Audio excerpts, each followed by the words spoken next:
Yo, what is going on, everybody? It is your boy Ron. I am the 1/3 of the Young Melanated Council. We typically go live every Tuesday at 9 p.m. Eastern Standard Time, 6 p.m. Pacific Standard Time, and wherever else you're at in the world. You can catch us live, whether you're on YouTube, whether you're on Twitch, or even Twitter. Yes, you can catch us on Twitter. We won't be able to see your responses on Twitter, but you can watch us live on Twitter as well. Let's see what's going on. Also, please make sure that you like, subscribe, share, comment, do what you do best, and get the word out, letting people know that we are live. And again, kick back, relax, enjoy the show. And even if you can't stay full time, if you just have us pulled up and you're just listening to us in the background, that's perfect. That works great. But that works just as much because understanding that yes, we're going live at 9 o'clock. A lot of people are getting ready to go to bed, or a lot of people are going to work, or you're just trying to chill out for the day. So we are here to keep you entertained. We are here to make sure that you get your daily dose of whatever you are looking for. So yeah, just kick back, relax, enjoy the show. So without further ado, like I said, my name is Ron. I am 1/3 of the Melanated Council. My other two hosts, they'll be joining me soon, sooner and later, or later and sooner, however that works. But they will be joining me as well.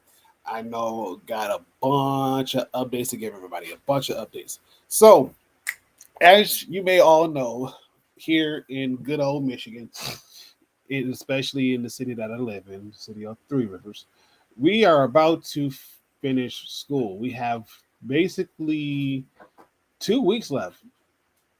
On the 19th will be 2 weeks we have left for school. So I'm excited. The kids are excited. Students are excited. Gil, man, with the plan. What's going on, Gil? Oh yeah, I caught that little short video that you did the other day about gamers heaven. I love it. I love it. I love it. I love it. I love it. And I don't know if I'm ever down in Florida, just because I want to be down in Florida, I might have to check that bad boy out, and hopefully get a chance to bump into you IRL and whatnot. But no, that was good looks on what you did, and shout out to you for doing that. Shout out to you for putting them on. It was great. It was great to see everything. You know, loved it, loved it, loved it, loved it, loved it, loved it.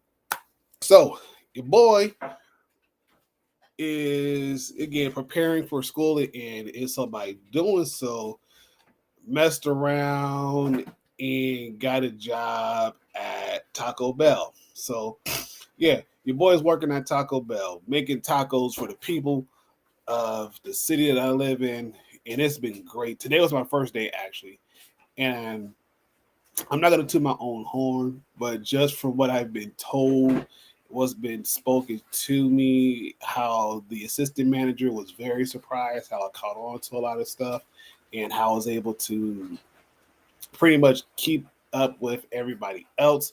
So I know eventually, as time goes on, I will get faster and I will get better, and I won't be looking like a lost puppy. But I know, right? But it's fun. It's fun. It's fun. Like years ago, years ago, many moons ago, my mom, she used to, oh yeah, anytime, anytime.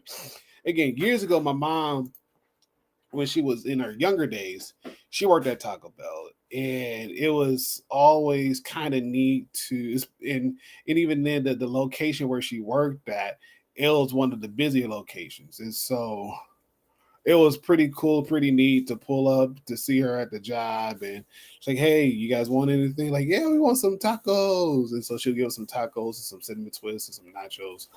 It'd be be done with it. So it was cool. It was cool when me and my brother were younger. And now that I'm older, it's like it's not bad. especially how much you're getting paid just by starting off. It's not bad. I'm not complaining at all. I am not complaining at all. And so I did mention that once school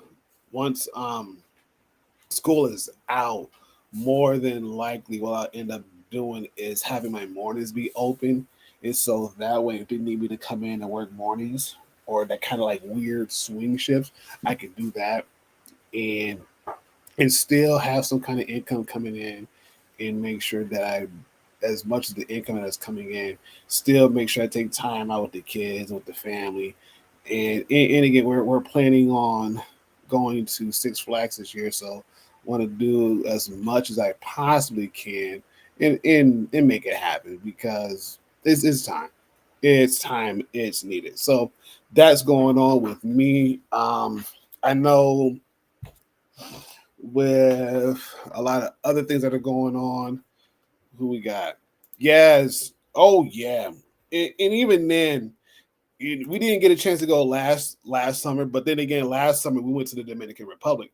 So I was like, you know what? That was probably like a once. I wouldn't necessarily say once in a lifetime, but once in a great while, we were able to travel out of the country to an island with not only the five of us, but also with both my brother-in-laws, my mother-in-law, my grandmother-in-law, and my auntie-in-law. We were all able to travel there and spend some time with my grandfather-in-law, which was amazing.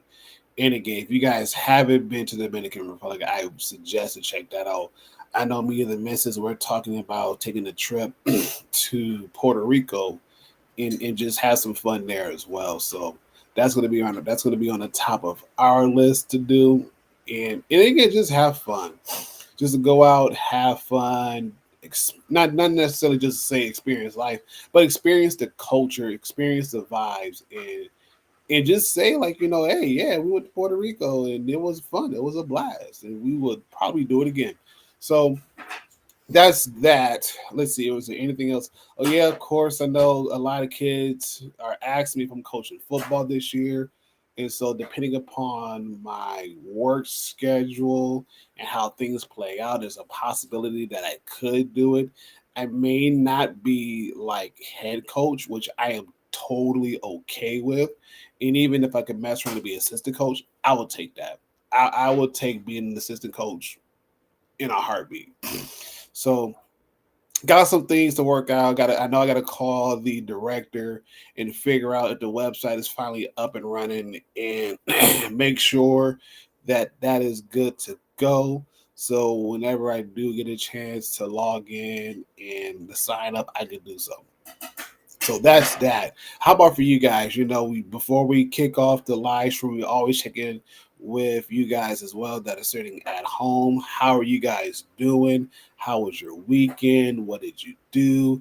Yes, I'm trying to get inside of your business, but at the same time, I'm also trying to be respectable because even if like if some things that happen that you don't want to share, that's fine. That's cool. We get that.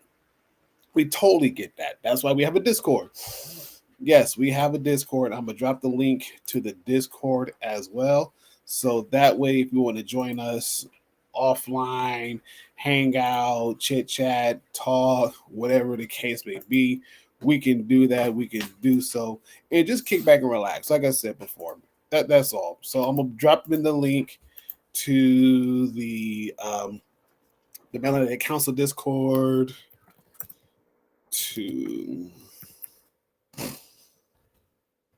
and this is where pretty much where we do a lot of things offline. So if you're not able to catch the live stream, you're able and talk to us. You are more than welcome to catch us in the Discord. That link should work. Let's see what's going on. Oh, you did what? Wait a minute. Wait a minute. Hold on, sir. You published a word search book, but then again, you messed around and did a Spanish edition. Like, hold on. First of all, sir, how come you ain't share with the class that you out here publishing word search books? Like, that's one of my favorite things to do. I know my other one that I had, I think that was probably tore up to smithereens. But I love word searches. I love them. I love them. I love them. I love them. And so whenever I do travel, especially like on flights, I try to get a good word search. So that way I got like time to kill if I'm not passed out sleeping. But yeah, no, I love a good word search. I do. I love a good word search. And I think the other one that I had or I bought, I think that one was about about 55% done. I the last time I checked, I think it was 55% done. So yeah, Gil. Man, listen, I need to hook up, bro. I need to hook up. Like, where can I find your word search book? Because I will not only would I like to support you, but also at the same time, I just want to do it. I personally love word search books, and if I can find a good one, depending upon where it's at, oh yeah, I'm definitely buying it.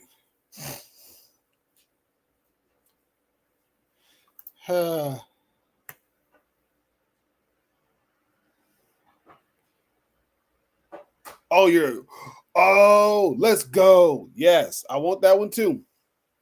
I want that one too. I need those in my life. I need them in my life. Yes, yes, yes, yes. I can't wait. I can't wait. I will buy both copies. I don't care. I'll buy both of them. I will buy both copies and I will not bat an eye.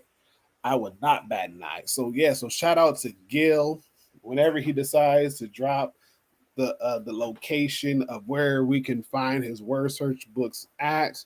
Best believe we will go. Well, I will go. I'm gonna speak for myself. I will go and I'm gonna buy them bad boys and I'm gonna share them on social media. Like, hey, y'all go check out my homie Gil. He just dropped the word search book. He got another one coming out.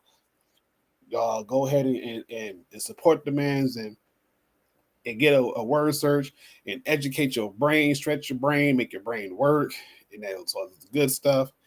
And have fun.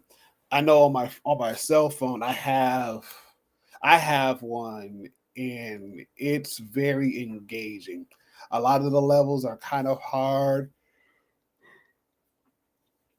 and then there's other levels that are not as hard, and so I'll probably get done. I know an average word search puzzle, depending upon the complexity of it, it takes me about 5 minutes at the most. Most of them, once I find like the first couple of words, then I'm off to the races. I know there was one I did. It took me about 15-20 minutes because it was a bigger puzzle, had a lot more words, and I'm like trying to find the first word so I could actually get going. And like the first 5 minutes, I spent just trying to find the first word. Once I found the first word and whatnot, it was easier, but it made it harder because once you find a word, it kind of highlights it in color. And a lot of times, if you're not careful, the words that you're trying to find are kind of sandwiched in between those two colors. And so it kind of threw me off. So, like I said, it took me like 20 minutes to get that one done. Yes, I agree. Yes, yes.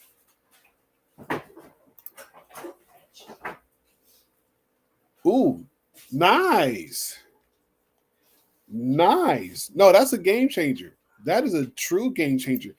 Because even then, because I know with the one on my phone, it has one, but you have to find the words in order for the glossary to get updated. So if you don't find a lot of the words, and especially a lot of the words that are not a part of the puzzle, if you can find those words, it does help grow the glossary and it does help with your vocabulary and a lot of other stuff. So no, that's good, Gil. That's super good. Makes it that much more engaging and that much more intuitive and fun too at the same time, because you never know. A lot of the words that we use on a day to day basis probably has a different meaning, and once we figure out what that meaning is, it'll help. It'll definitely help. Excuse me, pardon my yawn, y'all. Again, you probably haven't seen my camera, or haven't seen. If you don't know, I don't have a camera on because don't have one, got to get a new one, but that's okay. But yeah, I yawned and I was trying to stifle it, but it is what it is. So with that being said, if anybody else is wanting to chime in, you are more than welcome to do so. I know I think a few people say they weren't going to be able to make it, which is fine. Totally get it. Totally get it. And so, for those who are able to come, for those who are able to join, we are happy that you are heal. We are happy that you are here, and we are happy that you took this time out to spend it with us. Goodness gracious, y'all, I am getting tongue tied. So, without further ado, the other 1/3 of the Melanated Council just showed up, and this person, y'all love this person, y'all enjoy this person. This person is probably another person I would need to meet in person because this person is very chill, very relaxed. So, oh my goodness. Oh my goodness. They both came in at the same time. So, sheesh. It's been a rough day, man. It's kind of been an off and on day. It's like it started off kind of rough. The middle of the day was kind of good. And then towards the tail end for me, it was kind of like, okay, I'm ready for this, but at the same time, I know I got a tight schedule. So I'm trying to keep my schedule as much as possible. So probably for your in again, I'm not going to take away if you had a rough day, Gil. That is very true. If you had a rough day, you had a rough day. You had a rough day, and it's okay to have rough days. It is a okay. There's sometimes I done told kids like y'all better be lucky. I can't whoop y'all because I'm on the clock, but most of y'all would have need to get a good belt to the buttocks, and it would have been a okay. Oh, Mr. Marze, you can't do that. You right, I can't do that because I ain't your parent. But if I had your parents' permission, oh, best believe I'll be whooping that tail up and down these halls. Would not bat an eye. I would not bat an eye. And so again, that's just my sidebar conversation. But going back to introducing this person because I have to turn around and do it again. So this person is what we will call the extreme challenge of daredevils. This person will take on any challenge you will throw at them, whether it be food, whether it be drinks, whether it be food and drinks, whether it be, how far can you get to the nearest gas station with your gas light being on E and you on fumes. Like, yes, we talking about that person. That person was also the same one that had the Nancy Pelosi fridge, but then again had like nothing in there except for like the good looks. So the exterior was good. The interior was kind of like, yeah, I really don't and whatnot. It's gonna stay there until like 2 years from now. Then again, I might try to eat it, but who knows? If it doesn't stink, it's good. Like, but bruh, it's been in there for like 2 years. Like it should have some kind of growth on there. But you know, we love them. We love them. We appreciate them. If you got your girl, be careful because he's the type of person who will take your girl just to get your girl back because she done made him a 4 course meal with dessert on the side. And no, we ain't talking about that kind of dessert. No, it made this man a full-fledged cake and it was delicious. And he said, that was scrumptious, delicious. Yes, we talking about the one, the only Toby. Talking about Toby. But hold on, we ain't done yet. We ain't done yet, Toby. We ain't done yet because there's somebody else who popped on just as soon as you done started to rock the mic. So this other person who is coming to the stage is going to make this trifecta completed. This person, Toby, what can we say about this person? Because I mean, in my eyes, she's a sweetheart. I don't know how you feel, Toby. So if you want to let the people know how you feel about this next person. Okay, sure. I spoke too soon. I was like, you're doing marathon intros. Listen. I was like, you just literally, it's like the runner who runs, and then you just like, you're doing the pacer. You didn't even stop. You just went ahead and went to the next. But it looks like you're passing the baton. Yeah. Wasn't even trying to make that analogy, but that's what's happening. We got the relay race. And Come on. Al is going to take the baton from me. What you said is very true. Sweet, but also savage. Yes. I'd say very definitely blunt, but good heart. Always good hearted, cares about people. You know, I would say very self aware.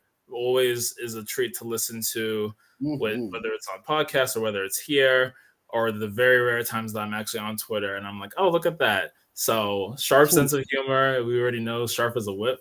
We're not talking about Senate majority whips and all that political nonsense, but that will come into play too. So I don't even have as many things to say quite for today as you do, Ron. But Elle knows. Love her very, very much. Appreciate the presence very much. Missed so much last week. We held it down, Ron, but you know you're always missed when you're not on. So come up from the backstage and bring yourself up here. The one and only Woo woo. I'll drag it out. Okay. Hey, good evening, everybody. Yes. No. Thank you. We're all here. Yeah. It's a gang. Oh yeah. Yes. And so whoever wants to start off as far as like giving a snippet of the weekend, how's everybody doing, the mental health checks and wellness and all other good stuff. The floor is now yours. You can rock, paper, scissors it however you please.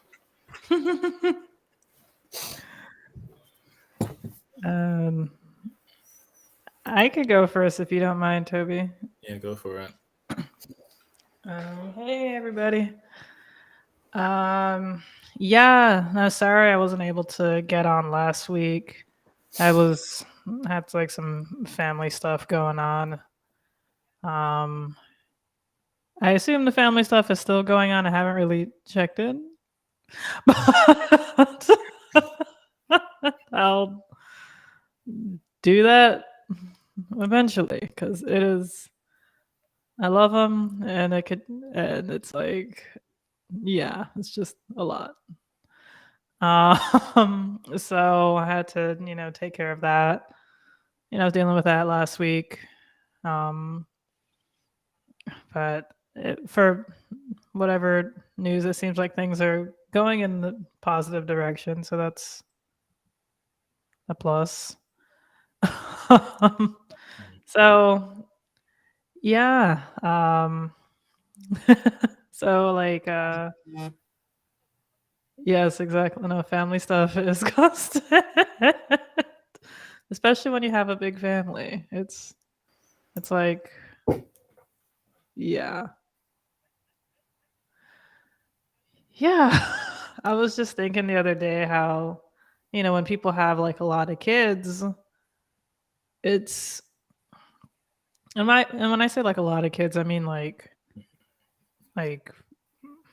more than 4, more than 5. Like, I've been thinking about how my mom must have felt dealing with, all of us.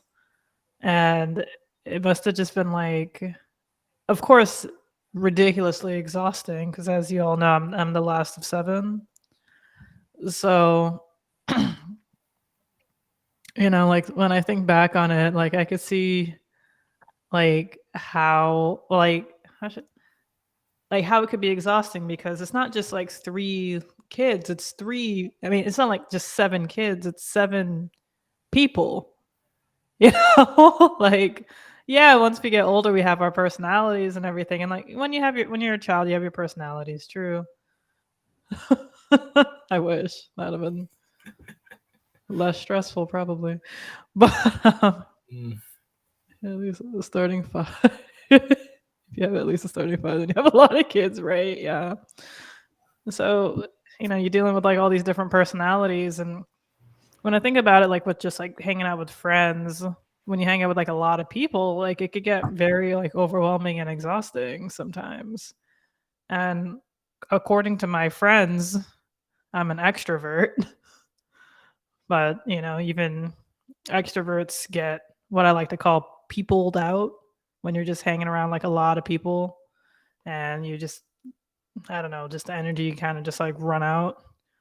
So I can't even imagine how like my parents must have been just dealing with all of us, every day.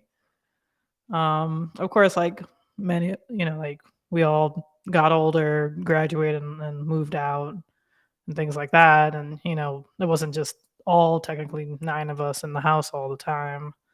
Um, so, of course, like things were easier at some points than others, but like, man, I can't imagine like just so many people in the house. So like, yeah, yeah, that's just where my mind has been at, just like thinking of, people and how to deal with like just so many. I know it's like a random tangent. You could tell that I am very exhausted. But I did have a really good day though. Still been seeing my physical therapist about my shoulder. My shoulder's been getting like a lot better. I've been swimming better with, actually using my arms for, the strokes. It's hard because I still don't really know how to breathe while swimming. So I'm just holding my breath for a really long time and then I try to like, twist up and take in a whole I'm pretty much like gasping like a fish out of water. um, and it's and then I start panicking and freaking out and even though I'm only in like the 4 feet. but but it's been getting better overall. Um, uh, saw my therapist today. Like I kind of come to the. I guess I could share this. It's nothing personal, really. um, I kind of like come to the realization or maybe acceptance that like I'm tired of kind of being in my shell sometimes. Sometimes I get like nervous to speak about certain things. I know it's ironic having a podcast and being part of our live stream every Tuesday night, but there are times, like IRL that I can get kind of I don't know, I may like overthink what I need to say or I feel as though like I I don't know, like I guess I don't know if it's imposter syndrome or just like lack of self-confidence or anything, but sometimes I don't feel confident speaking in certain cases. So I'm as weird as this may sound, I kind of just grew tired of that. And I'm just going to really just try to say whatever it is that's not necessarily whatever it is that's on my mind, but I'm gonna feel like I'm gonna be like less like bashful or less like calculating about it. Hey Mish. Ish. Like I I haven't don't seen Mishu in forever because I wasn't on stream 2 weeks ago, and I don't remember if you were on stream last week. yeah. Beautiful human being, you. Yes. The beautifulest of human beings. For a second I thought it said hail friends. I saw a hail too first. I was like, okay, I guess. Yeah, right? Like I'm not Are we royalty? all Teens hail the and friends. The majestic council. Yeah. But yeah, that's pretty much been it. Like Mother's Day came and went. My mom was like at a concert all day, so which I think is great. It was like a Jamaican concert thing. Jamaican. I don't know, I don't know what exactly it was, but it was like a shindig of some sort, but like a Jamaican shindig. I guess it was like I don't know. I gotta actually talk to her and ask her what exactly it was, but I mean, it's kind of a genius idea to have it on Mother's Day, though. Right. Yeah, like there should be more events like that, and then just have like My sister told me about one of her friends who, like, what she does for Mother's Day. My sister's friend is she wakes up in the morning, goes like somewhere, and hangs out with her friends, her other mom friends, all day. And when she comes home, that's when, around in the evening time, that's when she gets her gifts from her kids and her husband, and they may have dinner or something, and then she goes to sleep. And I think that's genius. That's so genius. That's such a genius way to spend Mother's Day. Because because a lot of the time, and I'm not trying to like crap on any like fathers out there, but I'm sure if you have any mother friends, you may relate, or if you have any like sisters or aunts or cousins who are mothers, you may see this. Oftentimes, when like it's Mother's Day, it's the one day that the father cooks, or one of the few days, and it's not just cooking; it's also preparing everything, getting the gifts, and from the kids and everything. So it's like a lot of preparation.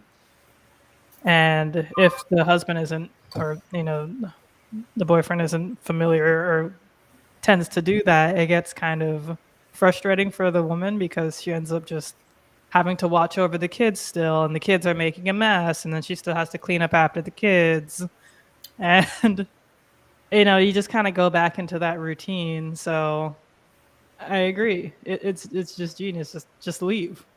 Just leave for the whole day and then come home. You're totally relaxed. You get your gifts. You get your dinner. So I think there should be like more events for mothers to go to, or just events on Mother's Day. So the the man doesn't really have to plan much.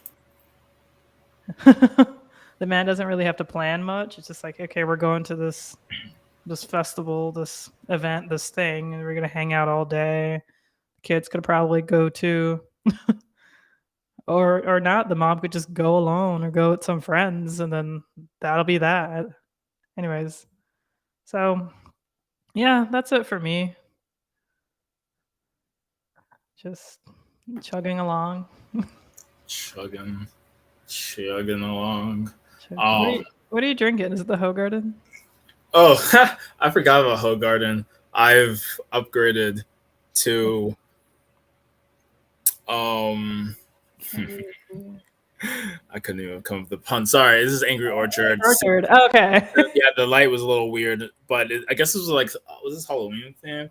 No, that's literally just obviously that's just it's fall, so that's why it looks like that. But Sinful Apple. So I think I remember this possibly from Thanksgiving, because I remember we were like low key fighting over the different Angry Orchards and the different drinks during Thanksgiving, and these were in my brother's fridge. So I was asking like, "Hey, can I have some of these?" And he was like, "Oh yeah, these have been here for a while though." So in my head, I was like, "Oh yeah, this looks familiar." So I didn't ask him directly, but I might as well be like, "Is this from Thanksgiving?" But as Ron already said in the intro, we ain't scared in these parts. Plus it's alcohol. Alcohol doesn't really seriously expire like that. I mean, beer can. Beer, it's beer is supposed to, but like I don't know. Well, it should be fine. Like it, yeah, from November till now, it should be fine. Assuming that this is from that batch. There's a whole bunch of other beers too. So I just figured I'm gonna work my way through what's in the fridge, because I haven't really been buying beer for myself as much.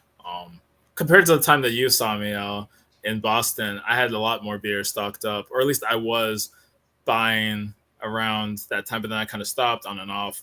So, but in any case, beer aside, Sinful Apple, because cinnamon, nice little pun there. It's a little too sweet for me, but it is one of the better flavors still. But that aside, it's been interesting on my parts. Even when me and Ron were doing last week, I mean, we talked a little bit probably about what we were doing, but I feel like we ended up jumping into stuff. So it's been kind of a lot of things happening. And of course, I wasn't here 2 weeks ago because I was moving. Yeah, I did mention that last week, but things are more settled. I have things behind me. Things still aren't things are much more set up than they were. Like I didn't have any of my furniture until Friday. So I only had like what I took in my car, which was absurdly packed. Like I could see out of the back, couldn't really see out of the rear side windows.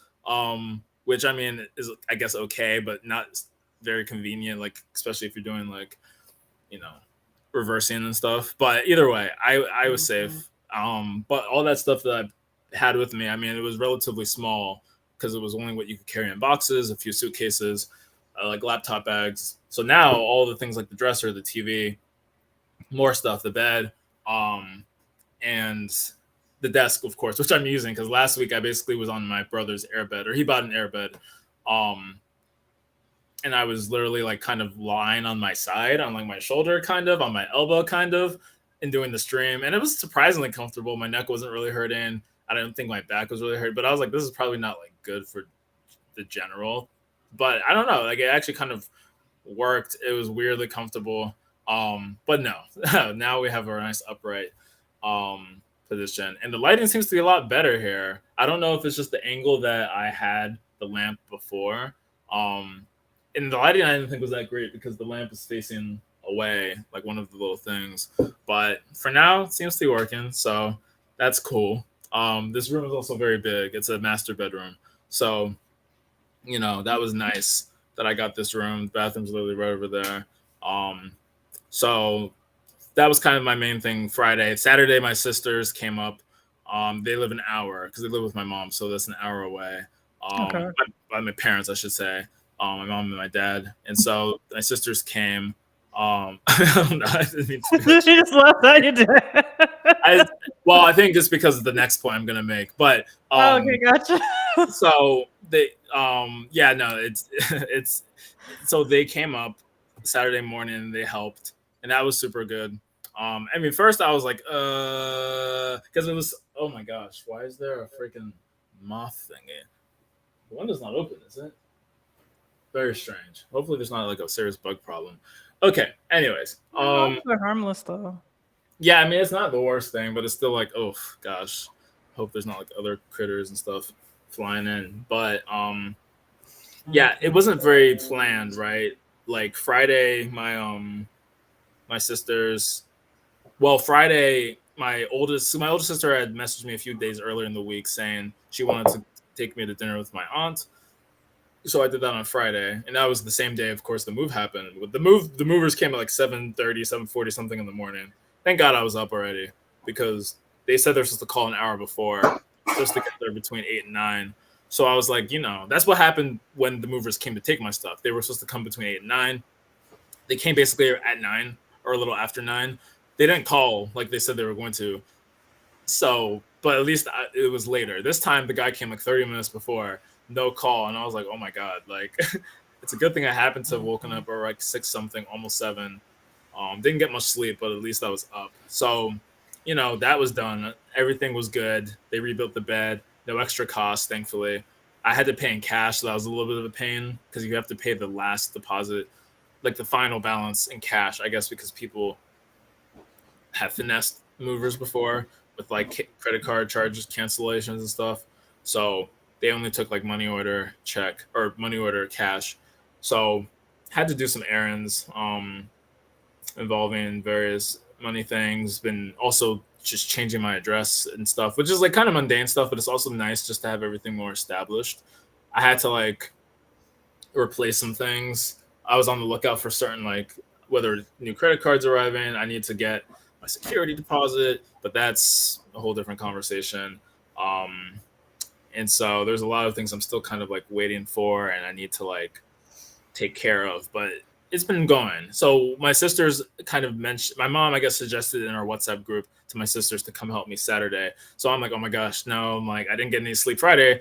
And then I went out Friday because a friend of mine from Massachusetts drove. He already told me a few weeks before that he was coming for one of the friend's sister's baby shower because that woman lives here in Maryland with her husband.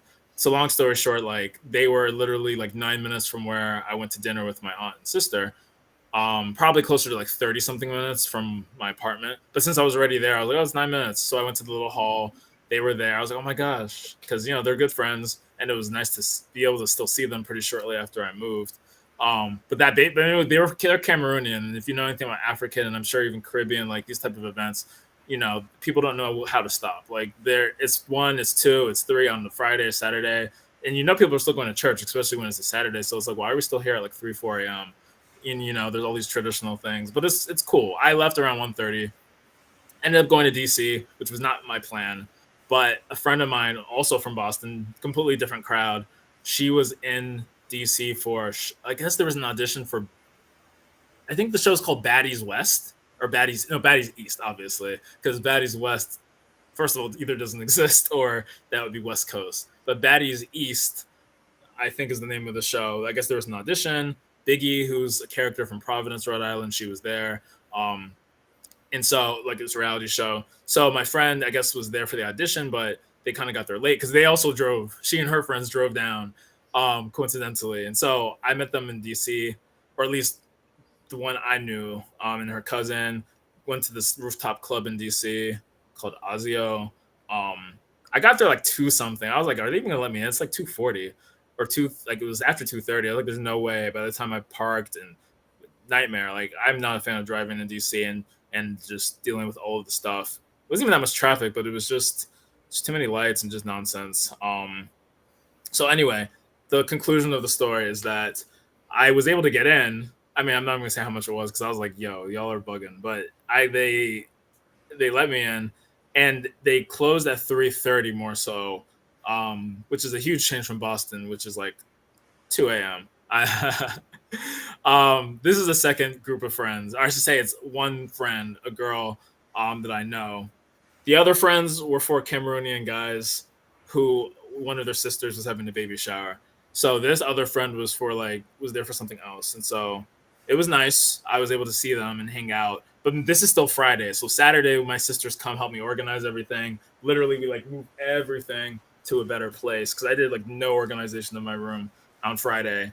All I really did was, kind of unpack some things downstairs, a lot of dishes, and just trying to do that. But we went through a lot of things. There's still some stuff to go through, but my sisters are only an hour away. We can always arrange something in the future. But that was a pretty tiring day. My sisters, they were there till maybe late afternoon, and it was great. I didn't get more sleep though. And then I don't remember what I did Saturday night. I feel like I just stayed in. I definitely had to have stayed in, but I think I was doing my own stuff here.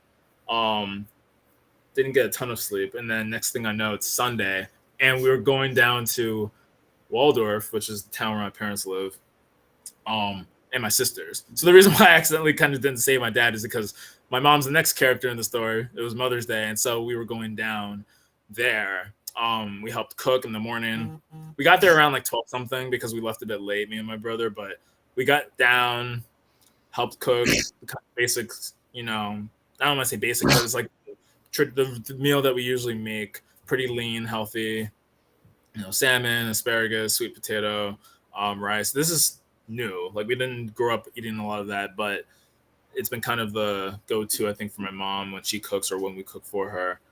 So on an aside, it was my first Mother's Day that I can remember being home for since a very long time, because maybe in college, Mother's Day, is near the end of the semester. So maybe I've gone home. I only lived an hour and 10 minutes from home in Baltimore County, but definitely by the time I graduated college in 2016 onwards, I really don't think that I really don't think that I had really been home. Same thing with Father's Day. Same thing with most birthdays. I've been home for 4th of July once in the pandemic, 2020 actually, and I've been home other holidays, obviously Christmas, Thanksgiving, New Year's. But I guess my dad would always make it a point to bring up when there's a family dinner for someone's birthday. My brother's birthday was he just turned 30 end of March, and in general, when that happens, my dad or someone will kind of, mention it. Usually my dad, that, everyone's here and you're not. And I'm like, well, yep, that's what happens when you're living your own life in other places. And I can't fly home for everything. It's just logistically a bit of a pain.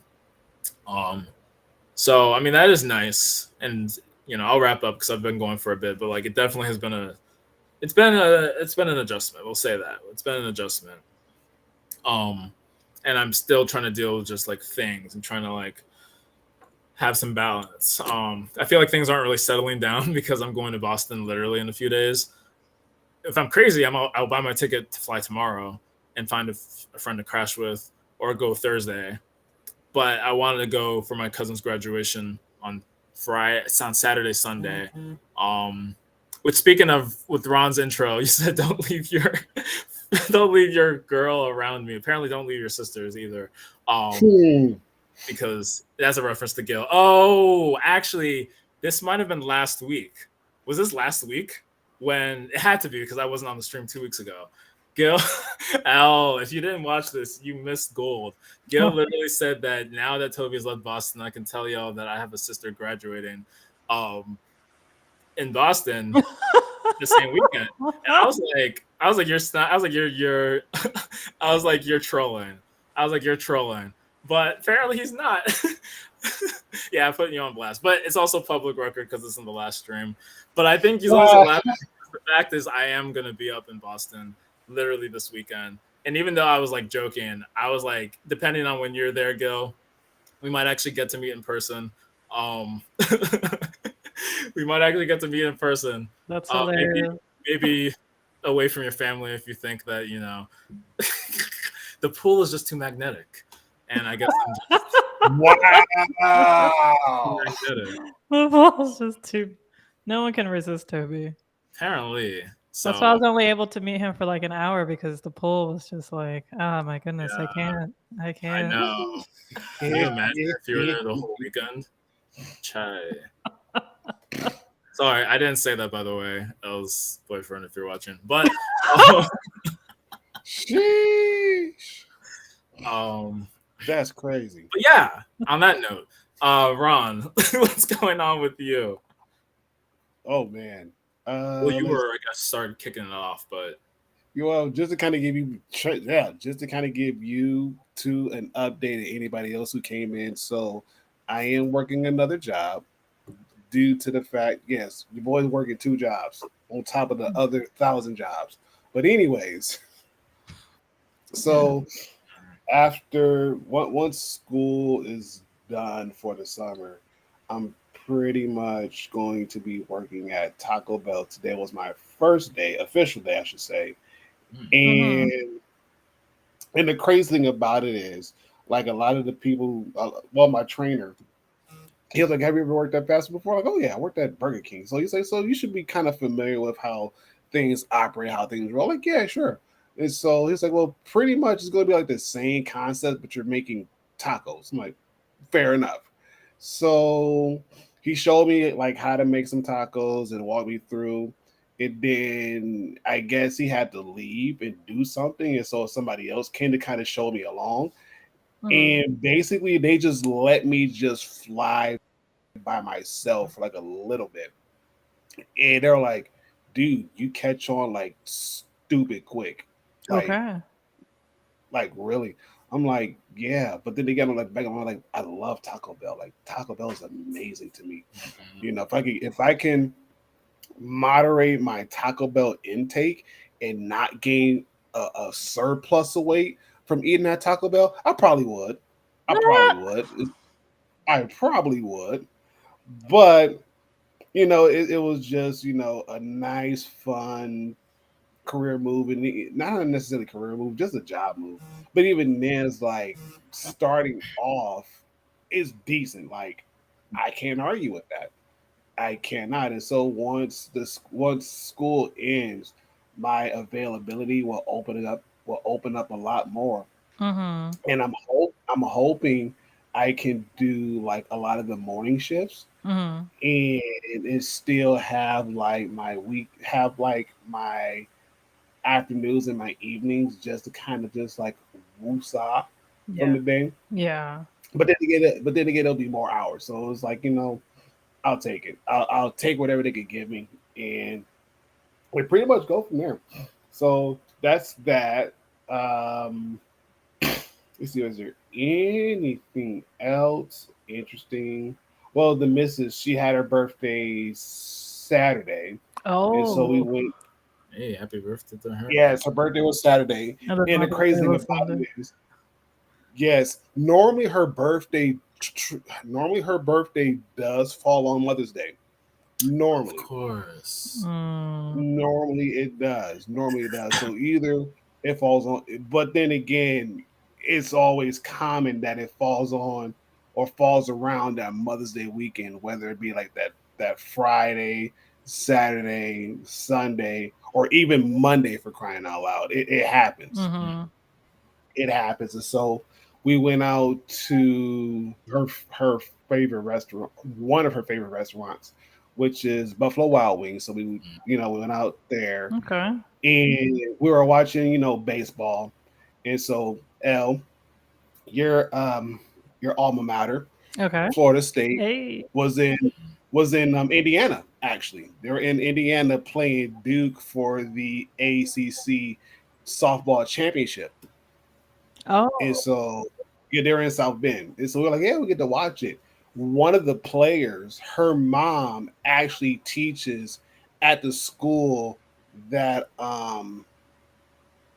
that I work at. Mhm. And her daughter is phenomenal, phenomenal athlete. Yeah, she's played and again, she's on the softball team. And so we were able to watch for a little bit, then we had to leave. And so I was like, man, I wonder how she did. So Monday, the Mhm. kids like, yeah, like I talked to the kids that were in their class, like, yeah, do you guys see the softball game? Softball game? It's like, yeah, she hit a home run. Like Mrs. Wilson's daughter Hey. hit a home run. They won. It's like, really? They're like, yeah, she was amazing. Did you see? Like I got to watch part of the game, and I already knew she was amazing, but she was showing her tail feathers off for that game. Like I can't get mad at her. I'm super proud of her. And then talking to her mom, she couldn't stop. She was just beaming from like ear to ear. She's like, "Yeah," she said, "That's my daughter." And L, you'll love this. Like the classroom is pretty much decked out in like Florida State, whatever. Hey. Yeah, like she has like a big Hello. Florida State. She has a big Florida State flag plastered on her wall where her computer sits at. I think she has like a Florida State rug. She has like a bunch of Florida State stuff. She has Florida State gear. And so she said she always says go nose. And I just do the hand gesture. Yes. And it's like, oh, like, hey, like one of my good friends graduated from Florida State, Yeah. and Florida State is like arguably probably one of the better teams that I've known that I know of. And Hey. they and even then, still kind of feel a little salty how Florida State did Michigan during one of the championship games, even though the running back Dalvin Cook, who used to play for the Minnesota Vikings, I don't know where he's at now, but he was one of the people that was saying like you have to contain him. If you do not contain Dalvin Cook, just pretty much game over. Mhm. It literally it was really like that. Michigan had them down, and they got Michigan being overconfident. Dalvin Cook found the seam and he ran it right through to the touchdown. I'm like, yep, typical Michigan football. Like, great.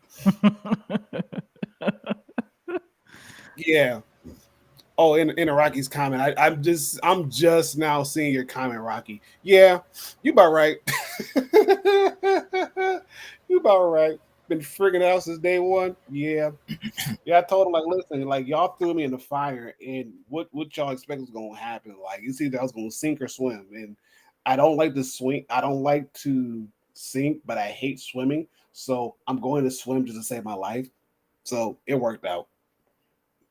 I know I got to go in Thursday, and I got to do like computer based training for like 10-ish hours. Mm. I don't know how that's going to work out, but it's like six of us who got hired in within like a week time span. So between the six of us, we got to get 6 hours worth of training done before we can actually quote unquote officially work. Like, okay, whatever. I'm okay with that. May I ask how much they're paying an hour? Because I know that a lot of fast food went up to like 15 an hour or so. Yeah, yeah. They have a bill. They have it on the billboard where they're starting off at like Okay. $15 an hour. Okay. And so it's like that's fair.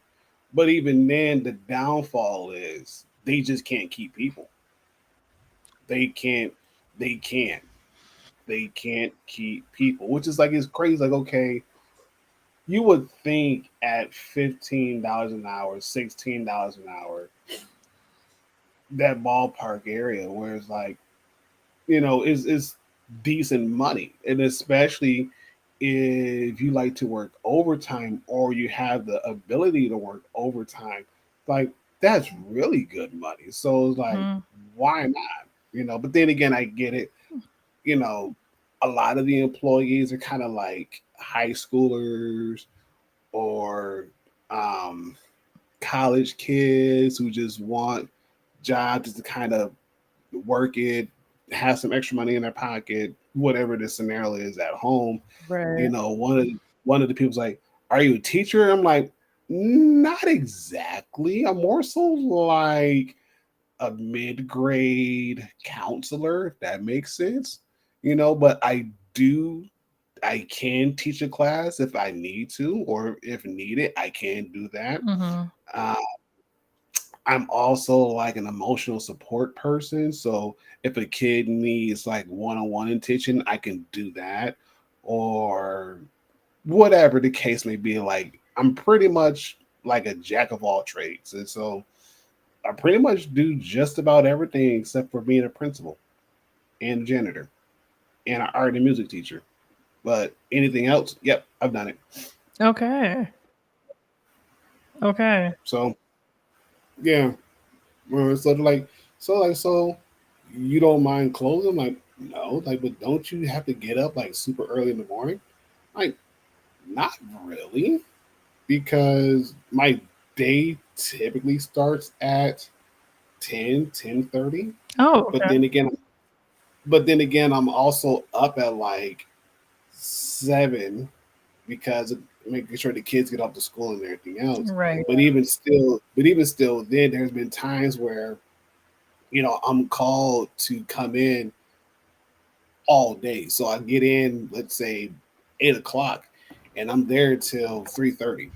When the last kid leaves the building, that's when I typically go home. And so like you do that, like, yep. And to turn around and come here and work, like, yeah,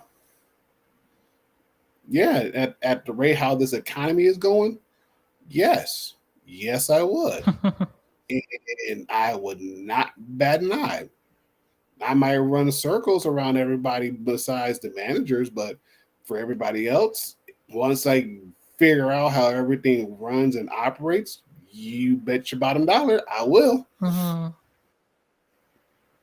But it's cool though. Like the people that I work with, they're really cool, chill, laid back, and they really don't. They know that I'm new, but at the same time, a lot of their newer employees, they've been there for about 2 weeks, so they're still like freshly off the boat, but not fully quite able to kind of be on their own per se. So I'm like, I get it. I absolutely get it. But yeah, that's where I've been doing and whatnots. Okay. Okay, that's what's up. Yeah.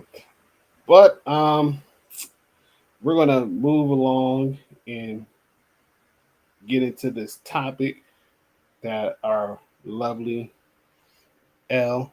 Do you mind leading us into this discussion? Because yeah.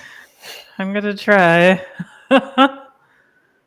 So, I don't know if you've heard the news on Florida. I know that's like the vaguest sentence ever uttered. um, it's absolutely aggravating every time I see things getting banned or laws being implemented. And I'm like, what? is wrong with them? What are they trying to do? Like, so one of the more recent like laws that are about is being passed, because a lot of these things don't go into effect until like July 1st officially. So some of the laws that are being passed, one of the bigger laws that is being I mean, I wish that's at least something that you could wrap your head around. Yeah, unfortunately. Um, so the one of the laws, immigration law. I can't remember the exact title, but if you look up like Florida immigration law, you'll find it. I I can't even.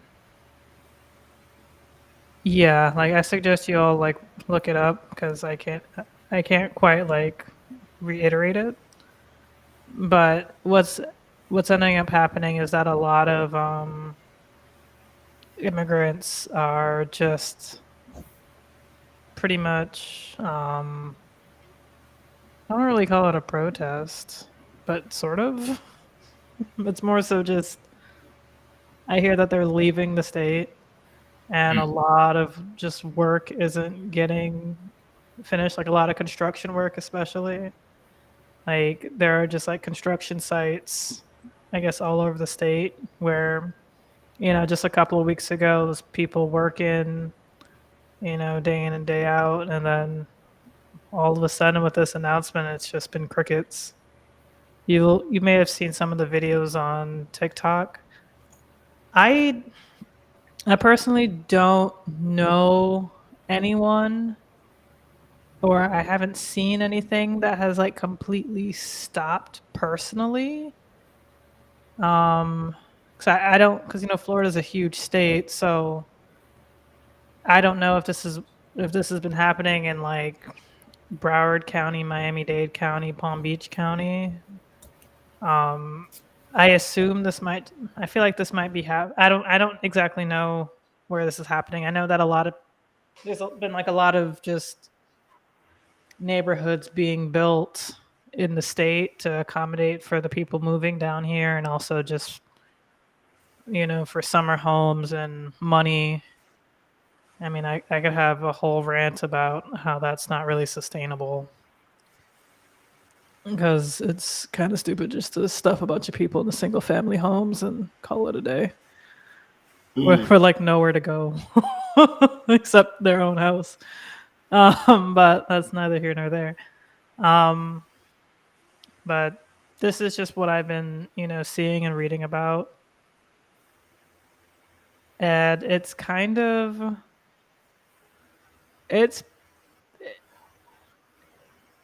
it's kind of awesome personally. I like like they're taking a stand and they're just like, yeah, no.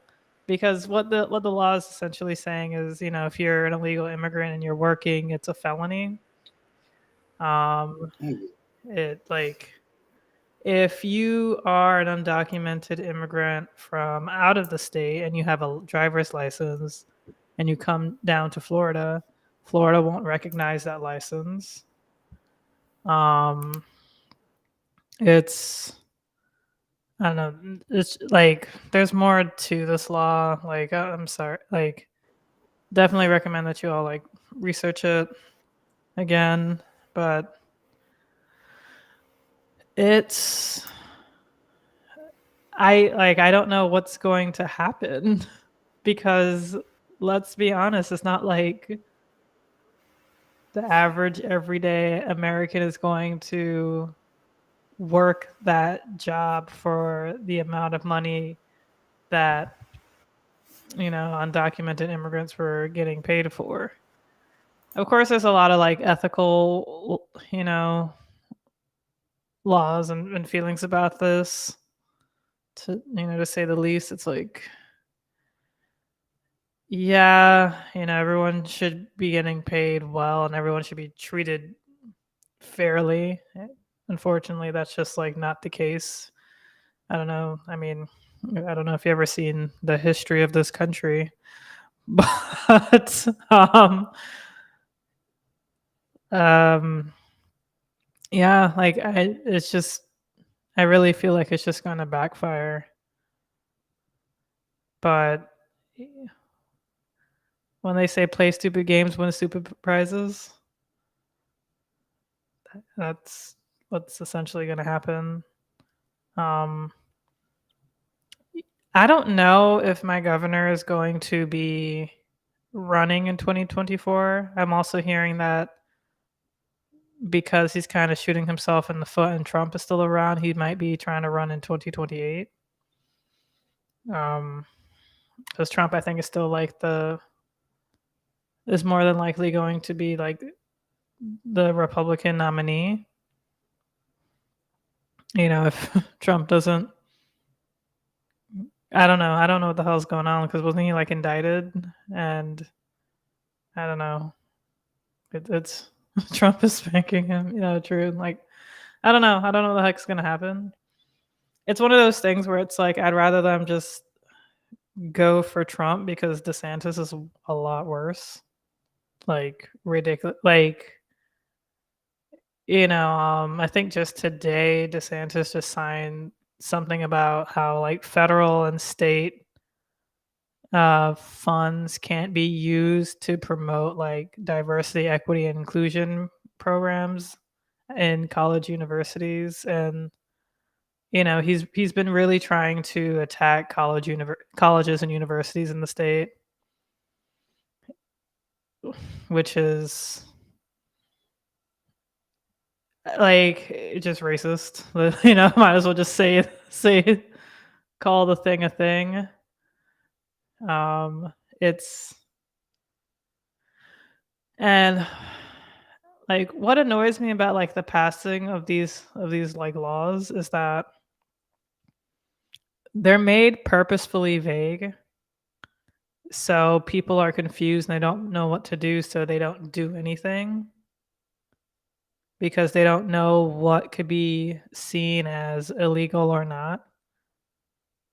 And hence why, you know, the migrant workers stopped because there probably is like some like words and jargon and things like that that make it some kind of loophole for them to work and it be okay, but it's like why take that risk?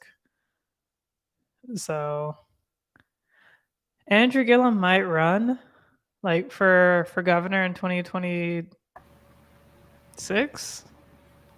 I mean, DeSantis can't run in 2026, so that's good. I researched that. Like you can run for governor kind of as many times as you want in certain states. But if you do 2 terms consecutively, you can't run for another 4 years. So you know, he ran in 2018. Well, like DeSantis, like Gillum can run, I think, consecutively until he wins, sort of thing. If that were to be the case, like so, DeSantis ran in 2018 and won. He ran again in 2022 and won, so he can't run in 2026. But he can run in 2032. I heard he also passed a law to stop citizens of certain nations from buying land. Seems not well thought out. Interesting. Oh, right. That's true. That's true. From like China. Like I don't know if it was land. I think it was homes. Yeah, because people from China were buying homes here. That I personally know. There's like I was in Parkland like months ago for like this wine thing, and Parkland has like some multi-million-dollar homes. Like it's a pretty wealthy area, and this one guy, the guy who owned the wine place, he said that he just sold his home and he's renting it. he's still living there but renting it now. But he just sold his home. I think he sold it for like 1.2 million, and he bought it back when it was like 500,000 or something, like decades ago, kind of thing. And he sold it to like this Chinese woman who literally came into town, pretty much like just like for like 1 day, 2 days or something, very very short trip, just to pretty much sign the documents and leave for owning the home. And she bought like 5 homes. So she spent over $5 million in that trip and just bought homes to rent them. So that is a thing that I can attest to. But I don't know if when it's like to stop it from certain citizens, that starts to go into discrimination. And I don't know why these things can just like happen. Like these laws can just be passed and all that, but So my confusion with this law is, what's the issue with these undocumented immigrants getting fully documented? I'm not sure. I don't know if anybody else can speak to that. I know that there's like a hard and long like process for getting documented, and You know what? I can actually speak about this one. okay. When we were living out in Colorado Springs, there was a family who they pretty much stayed on one. There was like a fourplex, so we had one part of the complex, and there was a person that lived above us at the time. He was kind of crippled and whatnot, so, or disabled, I should say. He was disabled. He lived above us, and then there was a family that had both the upstairs and downstairs, and so you know and again, we all had kids minus the guy that lived above me. And so when kids were playing around, we got to talking, and the father was about my age, and he was telling me that the one thing they had an issue with was his wife, and I almost want to say like their aunt and uncle, and I want to say the grandma. They were living upstairs. They were trying to get the legal documentation to be permanent U.S. Citizens, but the thing was, the tests that they had to go through literally made them learn English, not necessarily as a second language, but more so as a primary language. And it had to go back to get tested to see if they qualified to become US citizens, even though they had kids, and the kids were born in the United States. The parents, the parents and the auntie, the uncle and the grandmother, if they didn't pass, there's a possibility that they were all going to get deported back to Mexico. And so it was a huge thing where they had to study, had to learn, they had to learn how to communicate. And even then, like the English was broken. They were trying to communicate in Spanish, and my Spanish was a little rusty. So I'm trying to communicate with them the best way possible. It was kind of like a back and forth thing, but I could understand like what was going on. And so when the guy that lived above me, he passed away, there was a Native American family that moved in. And again, they had kids of their own too as well. And so we were all talking, and I guess the not the husband but the wife the neighbor who lived like across the hall from me.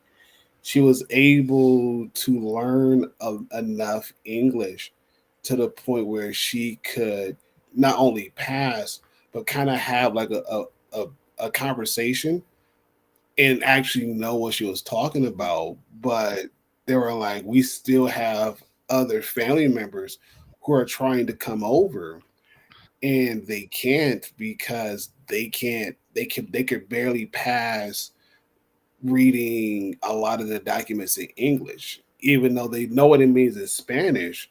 But for them to kind of um, not only read it, comprehend it, but but to basically, um, how do they put it? In order for them to have a conversation with the administrator or the person who was uh, doing the exam, it was hard because a lot of the Spanish words that they are accustomed to using didn't translate well into English. And when it did translate into English, it meant something totally different from their native tongue.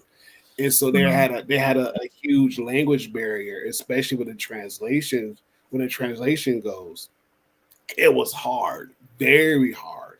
And so they're like, yeah, like if we can't get everybody to come and live here in the United States and actually get away from a lot of the negativity, a lot of the crime, a lot of the drugs, a lot of the bad stuff that was happening in Mexico, they're like, we don't know what we're gonna do. Because the reason why we left Mexico and wanted to be United States, citizens, is to get away from that. It's not to say that they didn't do it illegally, but it was the simple fact of the matter. They wanted to start a new life. They wanted to get away, and they felt as though that if they went back, it would send them back like 20 steps. And so when we're thinking about what's happening in the state of Florida, understanding one, it's a very conservative state.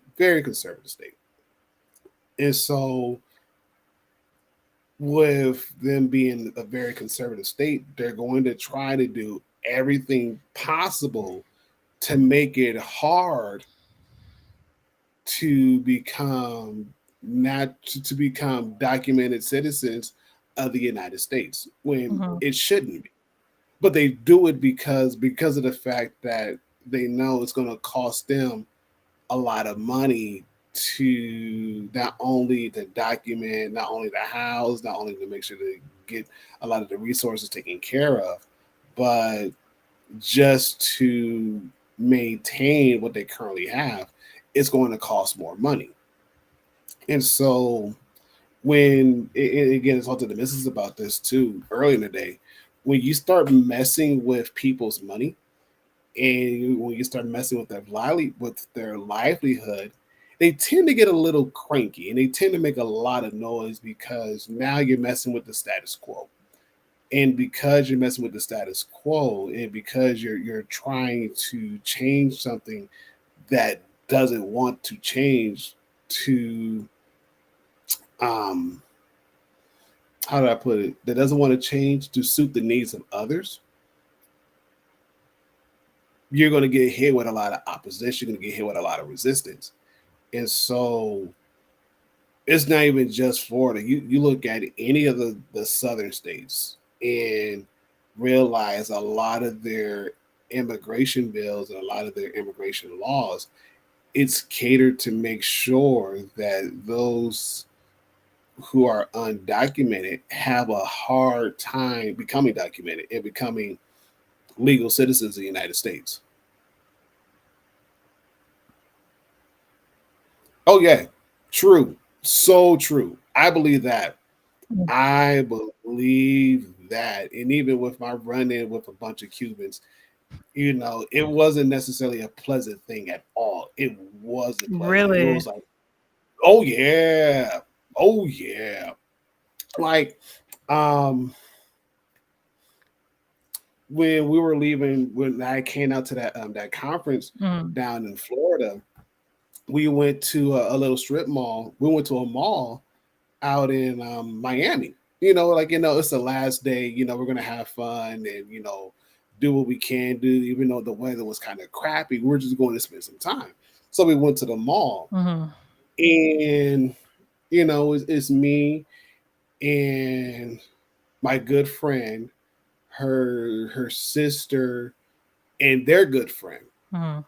And so we were all hanging out. They all went to the bathroom, and so I'm just kind of like standing, minding my own business. And they came out. They kind of looked at me, didn't say anything. Mhm. But as soon as the ladies came out, they looked at me again and looked at them and started talking Spanish. And I kind of sat down and looked. I'm like, oh, y'all think y'all funny. Like, I kind of got the gist of what you're saying. And so they kind of looked at me like, do you understand what they're saying? Like, yeah, if I could get the context, what they're saying is not nice. Not Mm. nice at all. And they kind of look like, what? I'm like, oh yeah, not nice at all. Really not nice. And so once they heard me say that, they kind of looked at me like, wait, you know Spanish? Like, oh, you'd be surprised. I know enough to the point where if I know that you're talking about me in a very negative way, I could probably hold a conversation with you to the point where if we start talking English, oh, we really gonna have a good conversation. Really gonna have a good conversation. Like, but no, they were just like very rude, very snobbish, almost like you're not supposed to be here.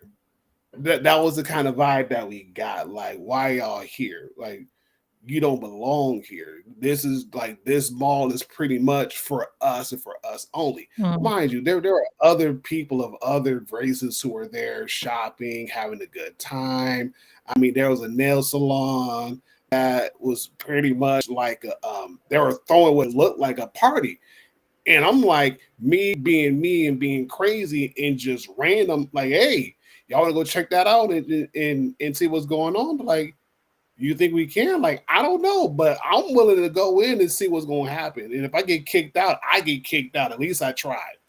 And so we Mhm. walked over there. As soon as we kind of walked by the door, like saw a little kid. He kind of looked at me and kind of waved at him. He kind of did that shy kid way where it's like it's a stranger, but you don't know if the stranger is friendly or harmful. And so he Right. kind Yeah. of did like that weak wave back. And so the mom scolded the kid and gave me the nastiest look. I'm like, what did I do wrong? I'm just Mhm. saying hi. I'm being respectable, and the ladies they're like, yeah, we probably don't want to do that one. I'm like, you about right. You about right. And so we just kind of walked, mind our own business and we were just kind of just like taking in the city, but we were taking in the mall, and it like I said, it was just that feeling of not being there or not supposed to be there, and feeling unwanted, like we had to get our stuff and get out. Oh, Rocky, for real,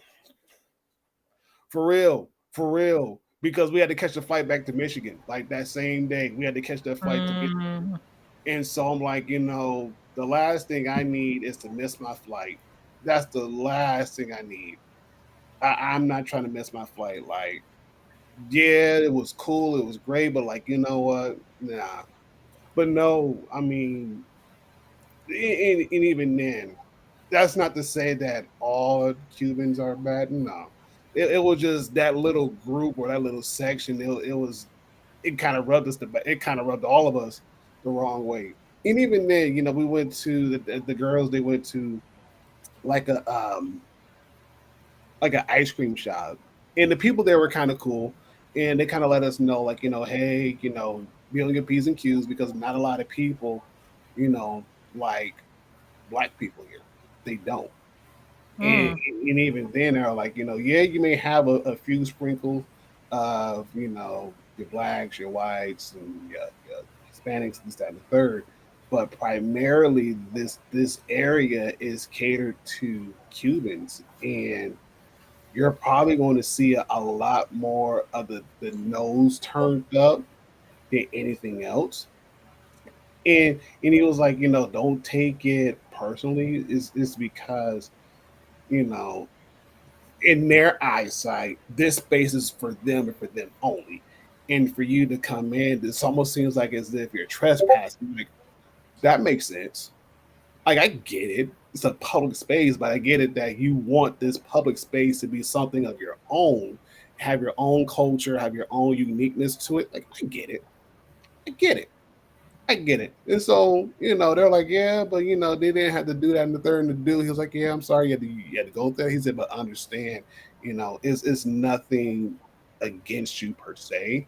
It's like an understanding like you guys, we know that you guys are probably are you're probably not from here. You're probably from somewhere else, and you're just visiting. And we get it. They get it. I mean, Well, I go ahead. get the whole wanting to have a space for yourself, even though it's like a public space, and to like, I guess, feel safe. But like, the whole wanting a space to just so they can feel better than you.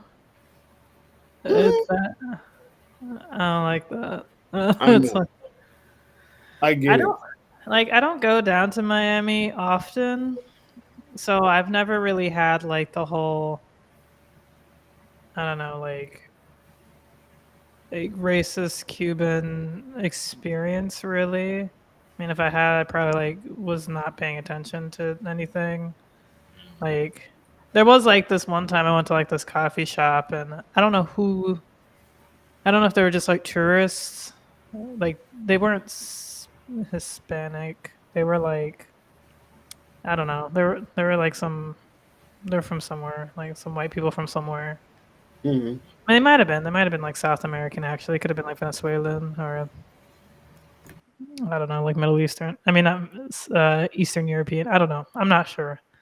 But like I was like waiting in line, and then like it seemed like one or two of them kind of, I can't remember because I just didn't really want to start anything. Like one of them just kind of like went in front of me.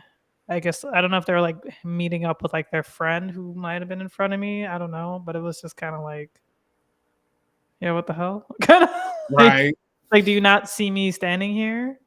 Right. You know, like it was just really disrespectful. But Mm-hmm. I don't know, like Miami. It's a I don't things like I can't really say because I don't go down there often. There are some awesome, cool, amazing places down there, and there's also just yeah, like yeah, like from what I hear, you know, just like snooty, snobby Cuban people, and it's my friend moved from Miami to Broward like a couple of months ago, and he was telling me how he could not stand the racist Cubans. Like he's Dominican, like black Dominican too. Mm. So you know, he was just like this. He was telling me it's just ridiculous because Cubans know damn well they can't go anywhere else except Miami. Like, Mhm. let's be honest. There might be like spots in Arizona, but they're out here voting for Republican. Like, I don't, because like they're so fearful of socialism and communism, rightfully so, that they're trying to go as far away from it as humanly possible, straight into fascism. Mhm. And it's like I don't know. I mean, like my understanding of from some of them that you know, like of course I'm like heavily biased. Like what I've heard is it's not like my own personal experiences. It's just more so like it's just from like what people told me, what videos I've seen of people from Florida, Cubans from Florida, like complaining on TikTok, sort of thing. So of course, I'm not the best expert on this. It's just that I've seen the makeup of voters. I see them in person sometimes, being like pro DeSantis and pro Trump. I, I've seen them being like, it's just wild because it's like, what is it that you're trying to do? Like, what are you trying to create here when it's so not in your favor? like that's like that's what upsets me. Like it's just really not in their favor to vote the way that they've been voting. Like I don't know. Yeah, no, racism is definitely a spectrum. Racism is everywhere and subtle. Absolutely, absolutely, absolutely. Like I see it kind of like as a disease, as a virus. We all have it. It's just our symptoms like show in different ways. Some of us have no symptoms. Some of us, our symptoms show like I don't know, waving a Nazi flag. Some people's symptoms show like in microaggressions, but we all have it. Like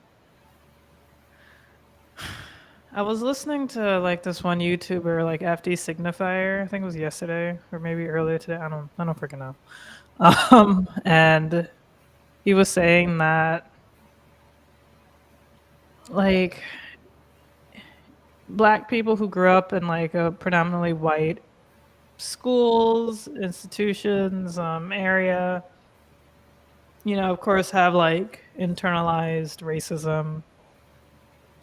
However, there are Black folks, because like we live in a white supremacist society, like our laws, our founding and everything was pretty much just founded on like white supremacist ideals.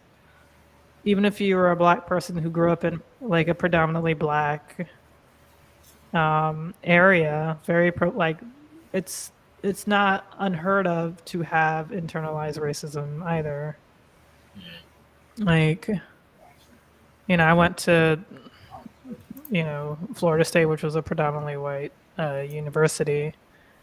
And I remember, this may not be the best example, but whatever, it's what I'm going with because this is what it makes me think of. I remember, meeting Black men who grew up in predominantly white areas, sometimes like from like Mississippi and like Tennessee, like the South.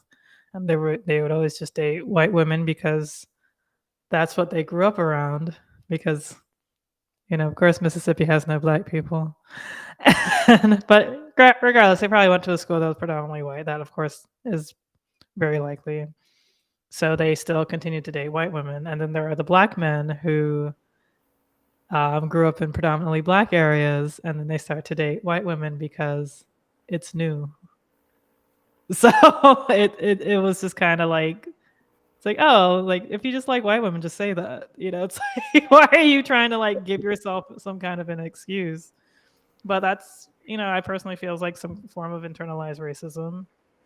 If you're trying to say, hey, I prefer this because I see the women that I grew up around, or like the women that raised me, or just Black women as lesser than, or not as beautiful, or not as coveted. It's because of course, a lot of us don't want to have that conversation.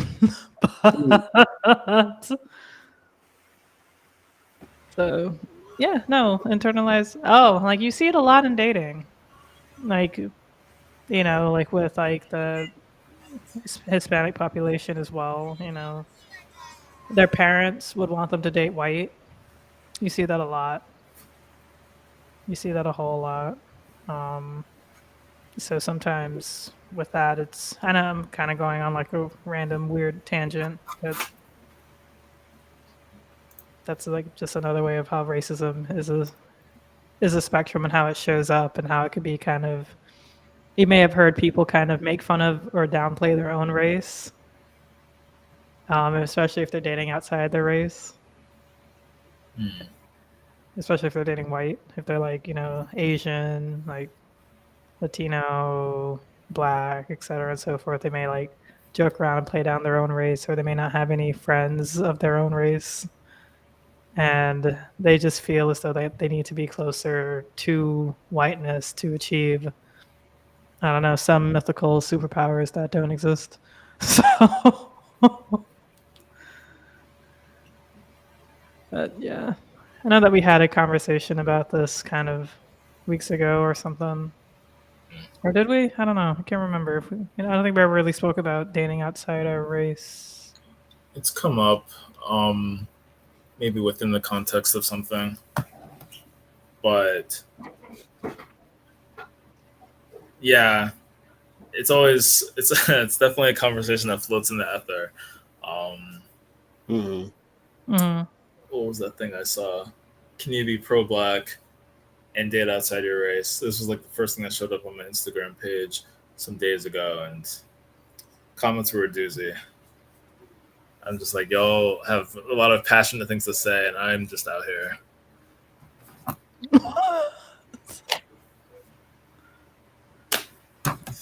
Wow. All right, y'all. Right. But you know what though? Think as you were talking, thinking back to the trip we took down to the Dominican Republic, they were some. I won't say all of the people. Majority of the people that we ran into, they were very nice and welcoming and understanding. Even our taxi driver and whatnot was very cool. We talked pretty much the whole time we were going to our destinations and whatnot, having a good time. And even then, he gave me his phone number. He said, "Hey, whenever you're in town or whenever you decide to fly in, give me a call and I'll pick you up no matter where you fly in at. I'll come pick you up and take you wherever you need to go." He said, "Because you're cool peoples." He said, "You know, your grandfather has been great. He's been awesome. He's been wonderful. Never had any issues. You guys been great, awesome. Never had issues with you." It's like, yeah, you know, you have that. Then you also have those other the Dominican Republics who are just like out to swindle you at any point necessary. Like understanding that you are not from here and understanding that making money is a huge business, and if you're not on your p's and q's, you will lose a lot of money really quick, very fast. And they prey on that. They prey on that huge in the DR. And so talking to my grandfather about it, even they talking to our taxi cab driver about it, he's like, "Oh yeah." It's like, "It happens." He said, "It happens more times than none." He said, "But that's the way of life." Yeah. He said, "Even though, yes, to some people it may be a poor country, and yes, the president is doing everything possible to turn things around, because of the fact they have this poor mentality and this poor mindset where they have to go out and hustle every single day at every single hour to make sure that they have enough money to just, let's just say, to pay Live. the light bill. Not necessarily just to live, just to pay the light bill. You know, you put it that kind of standard. Like anything else after that, that comes that comes later. But just to kind of pay the light bill, I'm like, okay, that makes sense. Like I get it. Like I can't get mad at them. I can't get mad at their hustle. I can't get mad at their drive. But man, like if I wanted to get swindled out of some money, I might as well go ahead and play the lottery and see if I win at that. But sheesh, to be up blatant about it, it's like, I'm good. I'm straight. I'm straight. But then again, it was a lesson learned. It was a lesson learned to pretty much be like, hey, you got to be ruthless just as much as they're ruthless. You got to be cutthroat just as much as they're cutthroat. And even then, they may not like no, still, and staying your ground on your nose. They gotta respect it. They gotta respect it. The Passport Bros. But So, real quick, like, so what do the this is for Rocky. So what do the Passport Bros do? They just like travel to different countries and like date and hook up with women? And I guess also depends on which countries, because I've heard that, wherever the dollar is longer, wherever the dollar, is kind of mightier. Mm-hmm. So, yeah, like, yeah, they should have known. Sorry, it's like, yeah, it's not all easy peasy. Like the children are out here, trying to swindle adults. Like, yeah, like it's. I guess they don't know how like rough it is. Like it's rough. So sorry to like. I do want to share this story because I think it kind of goes into immigration. Mm-hmm. And I think it's something that we haven't really ever touched on.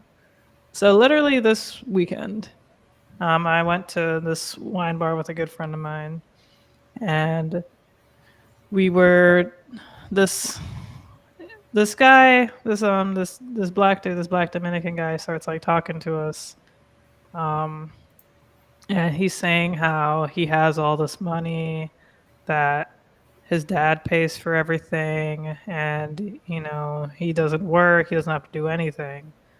And I was like, interesting, like not unheard of. This is South Florida. Like there are like people who have very rich parents and all that. I guess it was just interesting because he seemed older. When I asked him how old he was, he said he was 35. I'm like, okay, your father pays for everything and he wants to make sure that you're like home by 10 p.m. and you have a curfew still, and he got you like apartment nearby and all this. So it was like very odd. So then he told us, how he got to the US, and he was working in the Dominican Republic, and his parents adopted him when he was 16. And he was shocked. So he also started to talk about like his dad. I guess his like the parents are really rich. They go to the Bahamas sometimes on their boat. Remember, Bahamas is like a 2-hour boat ride. And I guess like, and like he's saying like they're, because like the parents are white, and he was saying that they like love black people, and I guess they go to the Bahamas sometimes to have some fun. So like he was like sharing a whole lot, and I'm like,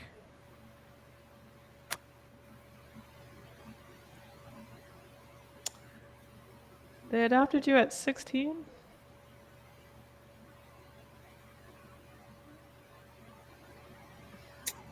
I wouldn't put it past them. I wouldn't put it past them. No, but do you figure probably why they adopted him at 16? Yeah, I'm trying to say like what is the wait, what's the best part? But I think it's also my brain. Is It's, that 50? that's part of the story. Well, no, it's more so that like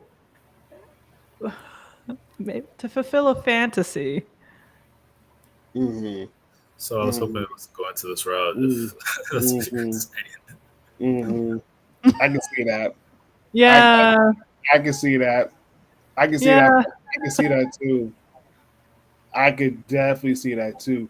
But again, like I was saying before, it's also possible because when oh yeah, yes. oh yes. But even then, he's not far off because in the Dominican Republic, that's the number one moneymaker. That's the number one moneymaker. Thank you. That is the number one moneymaker. And even my grandfather, we went down there, he was like, oh yeah. He said that there's he said he said like you go to a lot of the spots where a lot of your big name NFL players, NBA players, like anybody who has any kind of money. You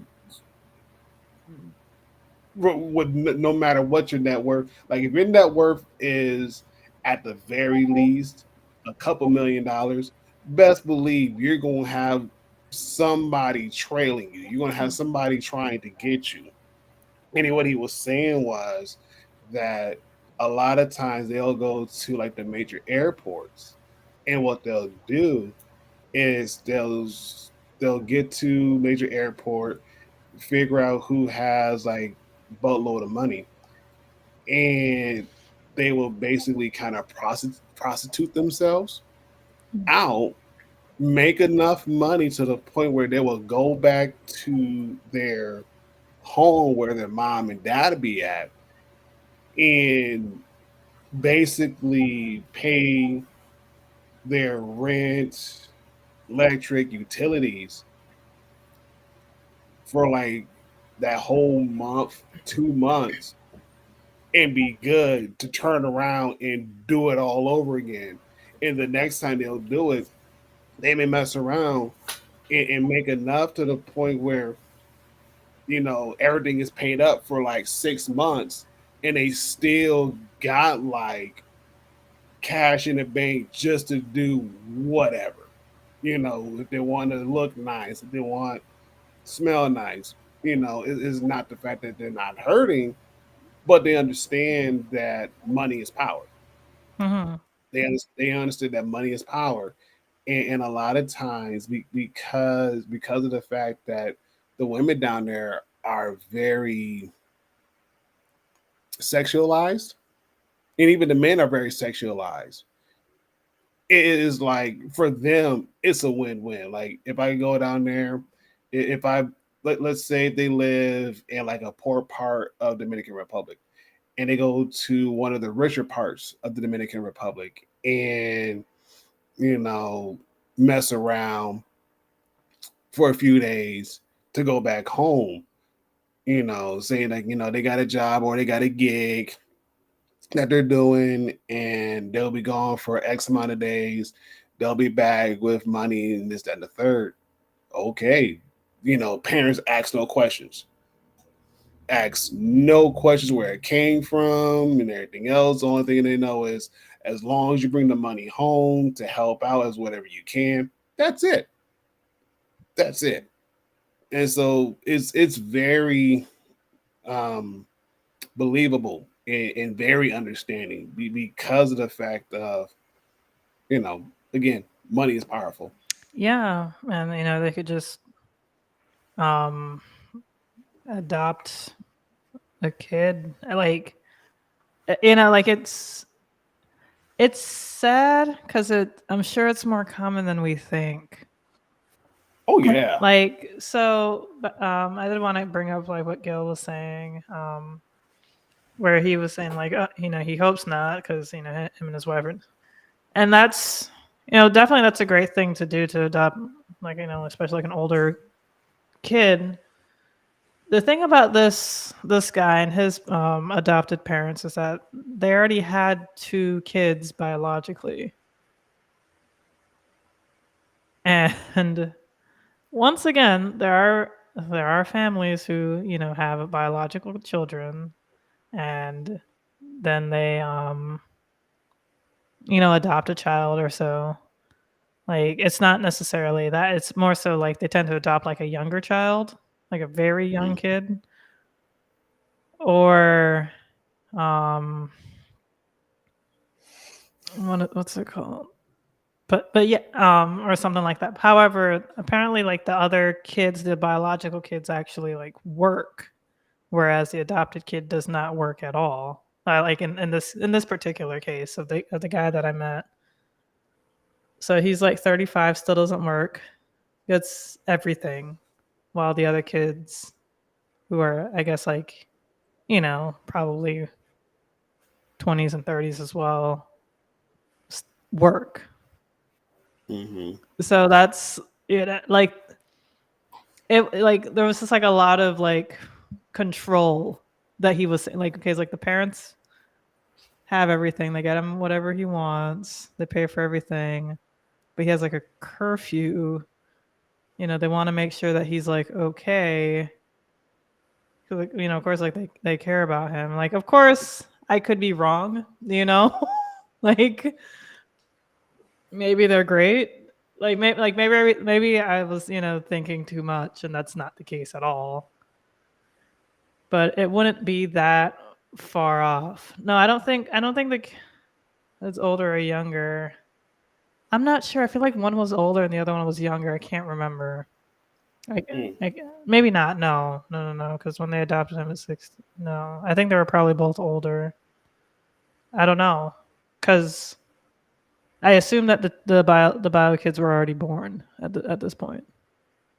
I'm not entirely sure. I don't know, but yeah, I don't know. Like, I could be totally wrong. Of course, this isn't the case in every case. Right. Like, I know plenty of people who had who have like an adopted brother or sister, but it's usually like they adopted the kid when they were very young, like anywhere between like 1 to like 4 years old, sort of thing. But I don't know. I could be totally wrong, but I highly doubt. Shut up. I'm pretty sure that those kinds of situations do occur, and it's very disgusting when you think about it. Because I guess that's a form of human trafficking. Mm-hmm. Yes, it is. Yeah, yes, it is. That's a whole nother thing in itself. Yeah.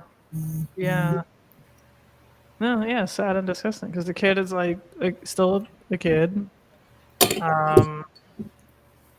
Is pretty much being controlled via money. And yeah, but yeah, who knows? Maybe I was wrong. Maybe it just doesn't seem that impossible, Like, it seems like something that could happen. Like, if you're in those spaces, like if you're like, because there's a lot of disgusting rich people down here, and the stories that I've heard, it's like I guarantee there's like a network. If I'm not mistaken, Florida is the #1 state for human trafficking. Mm-hmm. I think so. I can see that. Yeah, Orlando and Tampa, I think, are like the number one states for cities for human trafficking in the country. Wow. Orlando makes a lot of sense because of Disney World. Tampa's only like an hour or so away from Orlando, so I'm still very confused about Tampa. I don't know how they got there, but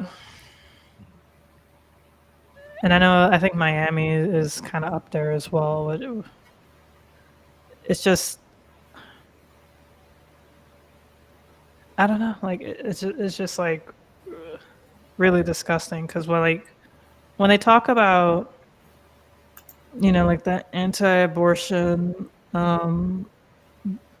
like bills being passed, they always say like sometimes they don't do the exception for rape or incest. Florida, I don't know if they still kept it, but I remember when it was like initially in the talks, Florida didn't even want an exception for rape, incest, and human trafficking. It was the only state that I've ever. It was the only state I've ever heard mention human trafficking for one of the exceptions.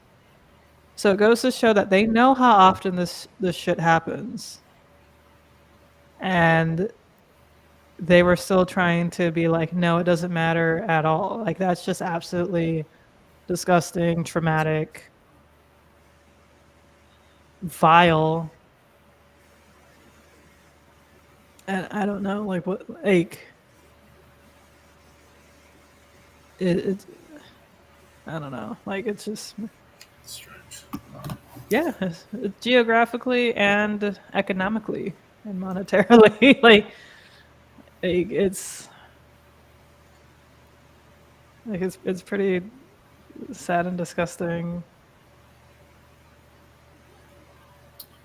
You know that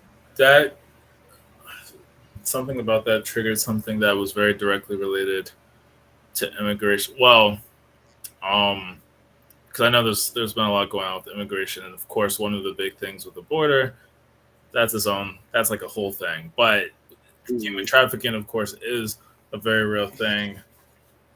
It happens, and I guess it can get brought up, used somehow in some way, whether it's that, essentially people get taken advantage of because of having to legally enter the country or whatever. And so human traffickers and the coyotes or whoever will kind of have a lot of power because there's no other way to really enter because the asylum backlogs are too long. That's of course if you're coming through the border. Like this original instance, sounds more like it's like okay, people are coming via Florida, via water, or however, smuggling.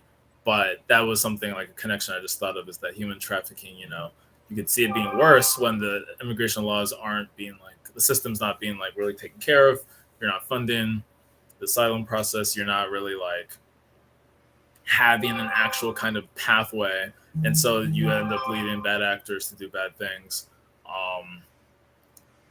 That's just one thing. Now, of course, the trafficking still will happen on that end, right? It'll still happen from the end of wherever country. I remember hearing some pretty horrible stories of like people who thought they were getting legitimate opportunities from places like maybe Thailand or like parts of Asia, like especially Southeast Asia and like other places, maybe in the Philippines. And I mean, all countries really. But people thought they were getting these opportunities. And then it turns out, oh, actually, you're basically a slave. And I remember there was a story of someone who like escaped, and it might have been in Florida. They escaped from some house. I don't remember where I read it. If it was New York Times or it was some like kind of long piece, like some long read, some years ago, and they were able to like escape, flag down help. But I don't know. It's just like they were in plain sight almost, which is the crazy thing. Like they're almost being like trafficked in plain sight or hidden in plain sight, and then they even help like recruit more people or something crazy. But yeah, I mean, I have to look more into some of this in general with like the people getting like, I guess, adopting young kids to basically sex or whatever it is. The angle that I heard with the DR, a good friend of mine who's Dominican, she's actually there now. But she's kind of like born and raised in Massachusetts, so she was telling me that like she's like, yo, we have to go to the DR. He's like, you could totally get a girl for like $40 or something. She's like, you could go and just have the time of your life for mad cheap, yada yada. I mean, I don't know. I mean, that I would not want to travel explicitly to try that. Like, it's one thing if you're in like a country like the Netherlands or like Singapore and you have those red light districts where it's kind of legal and it's much more regulated. And Mhm. still would feel kind of, I would still feel like, whoa, like this is like no one can know about this. No one can know about this. So I just feel like it's so like that's just something that's just like the idea of like, you know, of like I guess engaging in that. And of course there's like the moralness of it, like are the girls even being treated well? Should you even engage in this? But then there's just like in a place like DR, I'm not trying to stereotype the whole country, but like it's not really that regulated. People are just doing whatever. Like are you finding someone from a trusted source? Like are you getting a good referral for this person you're about to hook up with? It just sounds, you've got to be very careful. And I probably would not even want to engage. Because like the other thing that Rocky said, I mean, it's sad, it's terrible, but they're athletes. I mean, not that it makes it okay that it happens to them, but like they're famous, they kind of know what can come with fame. Maybe they're feeling themselves a bit much. Oh, a girl's talking to me. Then yeah, they get exposed and then they all get robbed. That's terrible. But like, at least if they're there together and they probably have some kind of backup, they can maybe get some kind of restitution. But if you're just a plain old Joe and then you really get taken advantage of and no one really knows where you are, I mean, you can get worse than robbed. You can get really killed. Like, someone's like leading you back to the room and then you don't know what's really going on. And I don't know. Like, it's a little bit of a tangent from everything, but that's in itself kind of like I think that's a great conversation in terms of traveling abroad. Because we talked about traveling before, right? And just different things. But I think it would be really nice to have a conversation about traveling abroad and kind of how to stay safe. Don't get pickpocketed, which is like the low end, right? Of like, oh, that sucks, but at least I'm not harmed. Then you have like worse things that can happen. Yes. And so I think what you were saying was like, I hate to say it, but it was kind of fascinating. Because I'm like, whoa, like that's really like the people who do those kind of rings of like, let's, figure out, because I didn't know that's how you were going to say it. You were like, they know. I thought you were going to say that basically women will like kind of like figure out when athletes come so that they can get a bunch of business from them in terms of like sleeping with them. I was like, okay, yeah. Mm-hmm. And when you kept going and you're like, oh my God, this got a lot more sinister than I expected. Oh yeah. So yeah. You said 40. Oh yeah. Rocky, are you saying that that's too low and that most likely it's going to be mad sketch, or you think that you could get even lower than $40? But I mean, because $40, I mean, I don't know because I've never shopped around, but $40 sounds like really, really, really cheap. But like, I don't know, maybe the money goes longer, kind of like Elle said, and maybe it is normal to be able to like, it sounds terrible, but buy someone for the night for cheaper. But well, I will say, I'll put it to you like this: you do the conversion rate as far as the U.S. dollar to the peso. The dollar is worth way more than the peso, way more. So you're going to get a lot more from the U.S. dollar versus the peso. You want to get a lot more. So let's for number's sake, let's say for every $1, it's like 1,000 pesos. Okay. Then again, just for number's sake, for every $1 is 1,000 pesos. You do $40. That's like 40,000 pesos. That's enough to cover for their basic necessities. And even then, you think about 40 per night, you go down there for like, I don't know, 3 nights. So that's like $120. You convert that into the pesos. Again, they're good for the next 3 months. Think about it in that kind of terms. They're good for the next 3 months. Even though, yes, is it stupid expensive down there? Certainly.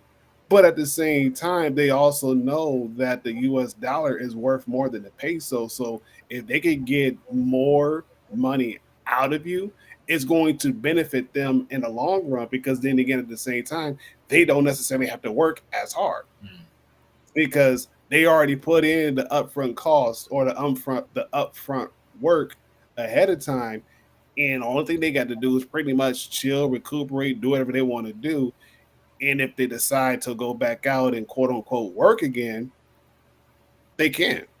And probably still make way more than what's needed. So it is a very sick, twisted business. But again, understanding like countries like the Dominican Republic that are pretty much poor and they have to do whatever they got to do to survive, yeah, they're going to do it. They're going to do it. And a lot of them, probably get slapped on the wrist. Or a lot of times it goes underneath the law. They don't catch it. So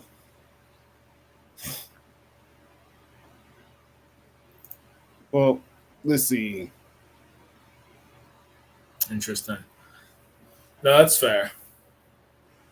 That third point's actually interesting because just basic like the economics of it. I actually didn't even think about that. Yeah. That they're so yeah. How do you price yourself? Or like how much money? Like what's the cost that you're? That's an interesting one. Yeah. Well, and again, the circling back to circle back, Rocky, and I'll say this too. A lot of times for them, like the things that you listed, they don't care about because the only thing the only thing on their mind is survival at the end of the day. The main thing is survival. How can I survive until the next day? What do I need to do to put myself in or my family in the best position possible to make it?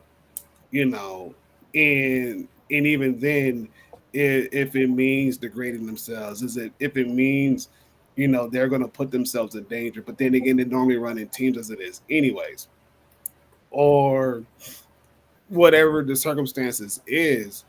A lot of times all of that goes out the window because, like I said before, the main thing on their brain is survival. That's it. The main focus is survival. And even then, when we loop this back into immigration and the immigration laws, is basically the same thing. A lot of people would do the dirtiest work for survival. And even then, I think Elle, you posted an article where like a lot when DeSantis signed that bill into law, how like a lot of construction just kind of just like up and stopped. A lot of times the illegal immigrants will take those jobs because it pays more than what they're getting back in their native country. And the only reason why they're taking it is because they're doing it to support their family. Of course. They're absolutely doing it to support their family. And even if it's 3, 4, 5, 6 months out the year, that's 3, 4, 5, 6 months. They really don't have to work until the season comes back again. Or they'll do it to the point where if they can quote unquote buy their freedom and actually move their entire family into the United States legally, they can and they will. And again, at the end of the day, it's more so based upon survival. At the end of the day. I did want to mention Rocky's comment again about how $40 like it's not worth degrading somebody's body, not worth the danger. No one sells something at a loss, so that means in their eyes it's worth less. We also have to take into account of definitely like the culture of these countries, because I think we're also looking at it in like the lens of how we view sex work and prostitution in the U.S. and how it's like illegal, or I think in like Nevada it's decriminalized or something. I think that's like the only state. New Zealand has like some pretty progressive-ish laws as well. But like, I mean, prostitution is what, like the first job in existence, um, and like, yeah, like what you were saying, like, you know, maybe $40 to them might be like definitely worth it. I mean, I don't know. This is like a weird hypothetical because, but like, uh, I don't know. Like, I guess I'm seeing it as just like, you know, like degrading someone's body. It's like, I don't know. I guess to them it's like a job, you know? Like, I wouldn't really consider like degrading your body unless they are like actively degrading it, you know? Like, sex isn't really an act of degradation unless it is, you know, unless, you know, one person, I'll say someone views it as that, but that's not really, you know, the case. It's but like, I understand, like, definitely don't put yourself in danger. Absolutely. If you know, if they travel in groups, if everything's like safe and kosher, then, you know, that's good. And it's not like they necessarily mean that it's worth less. It's just, you know, it's like you're trading, I guess, currency for goods and goods or services. Oh yeah. You know, like it's not necessarily that's like worth less in their eyes or something. It's just it's something. It's a service that they're willing to do for that money because it's their job. You know, like I guess it's hard for us to like separate that. You know, because it's like your own, like, you know, it's like you're having sex with this person, it's like your own body, but it's, I don't know, like people really mess up their own bodies doing like construction work. You know, like people, you know, people use like their bodies for, and it really like has like some actual like effects more so than like, you know, like just sex.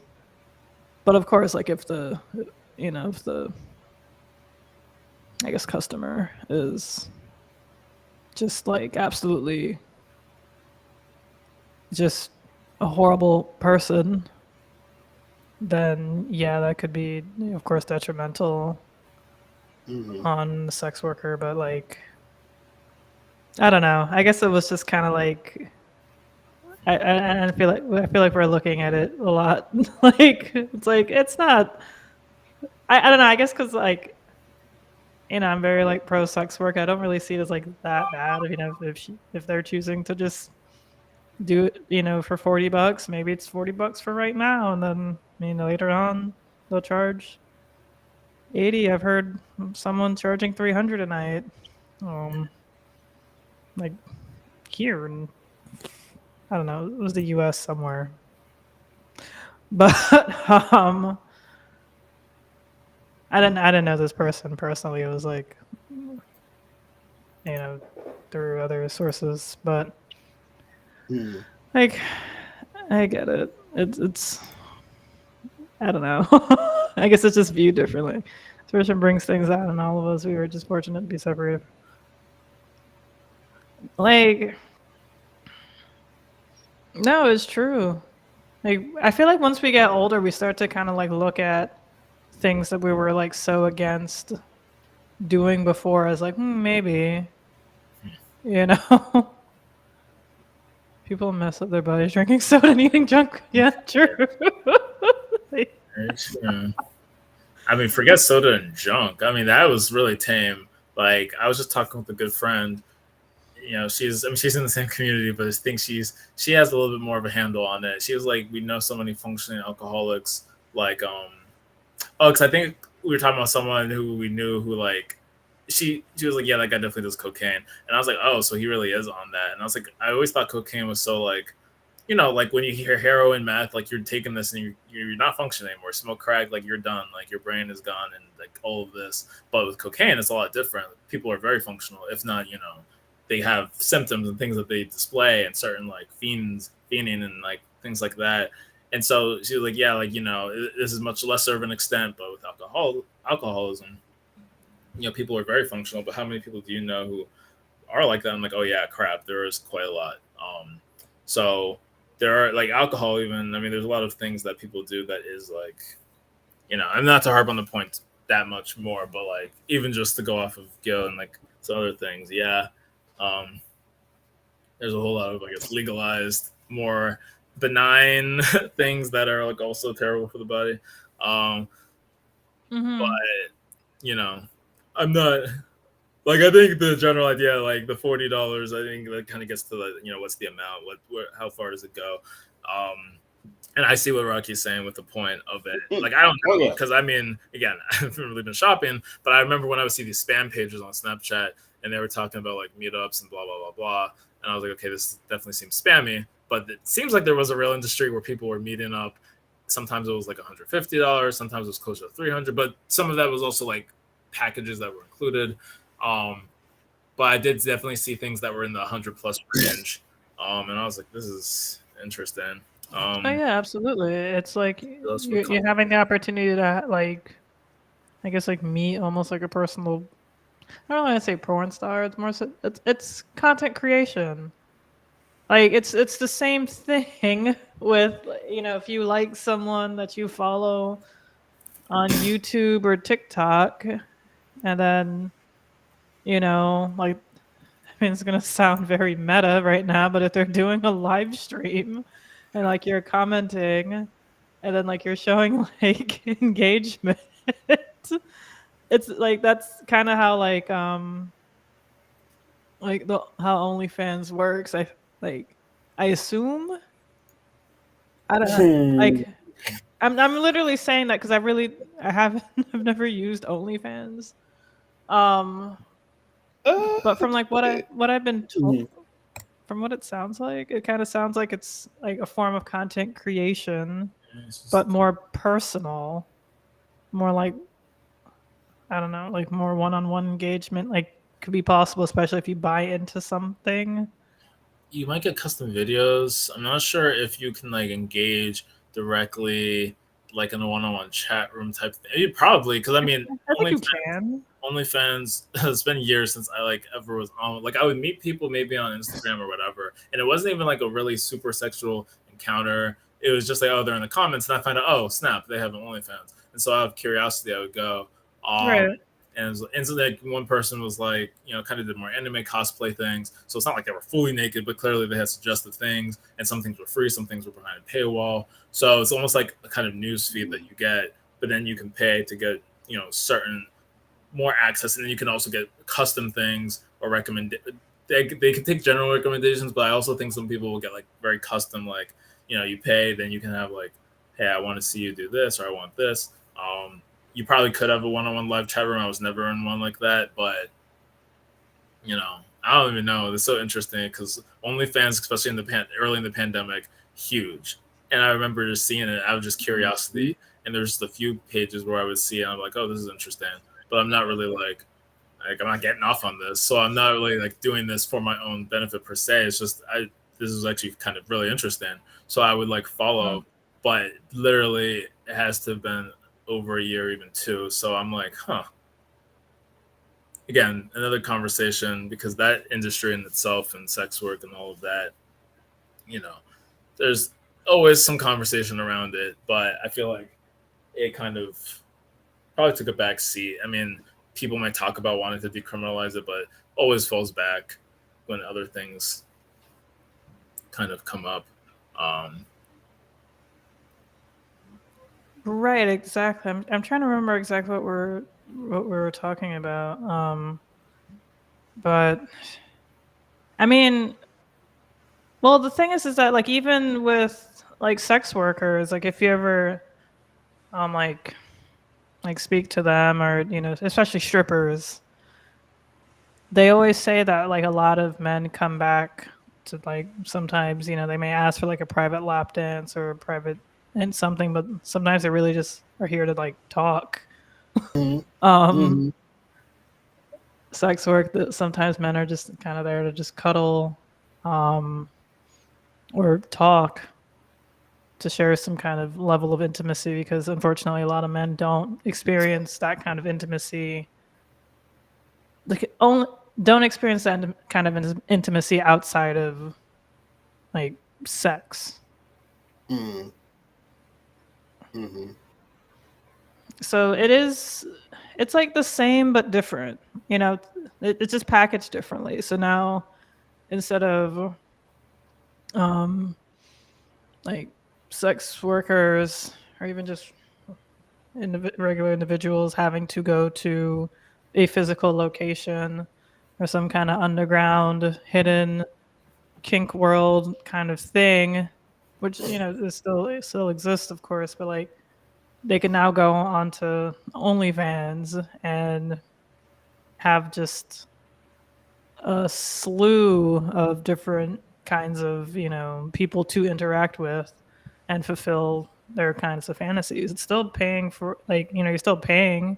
It's nothing new, you know, like people have been paying for porn for ever. Mhm. It's, you know, like it's, I don't know what, I presume it's like a multi-billion dollar industry. I wouldn't be surprised if it was. So it's just now they're, I guess, essentially taking pornography into like their own hands and becoming like their own boss rather than, you know, being subjected to that, like to the pornography industries. I feel like we're Mhm. going on a slight tangent. I'm trying to, but yeah, I mean, even like with porn now, like, you know, insert your favorite porn actor's name. If they have an OnlyFans, you can really like talk to them and interact with them, which was unheard of before because the videos were like already pre-recorded, so you couldn't do that. Mhm. Mhm. Yeah.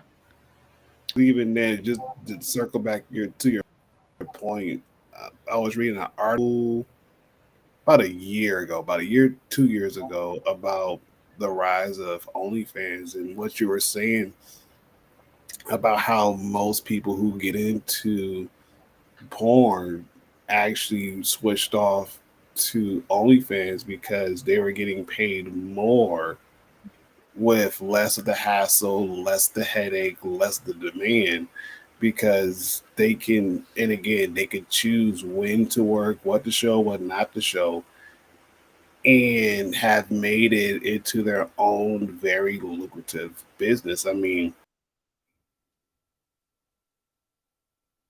Mm.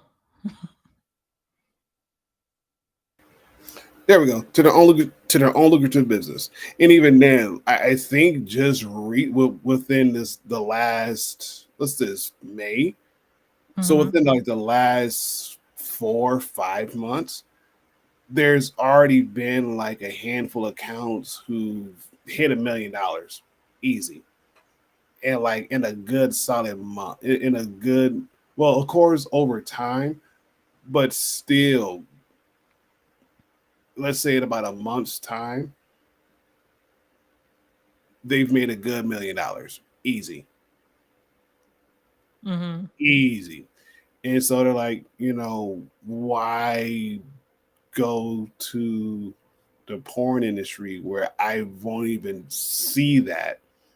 And especially if my career or the longevity of my career depends upon, you know, the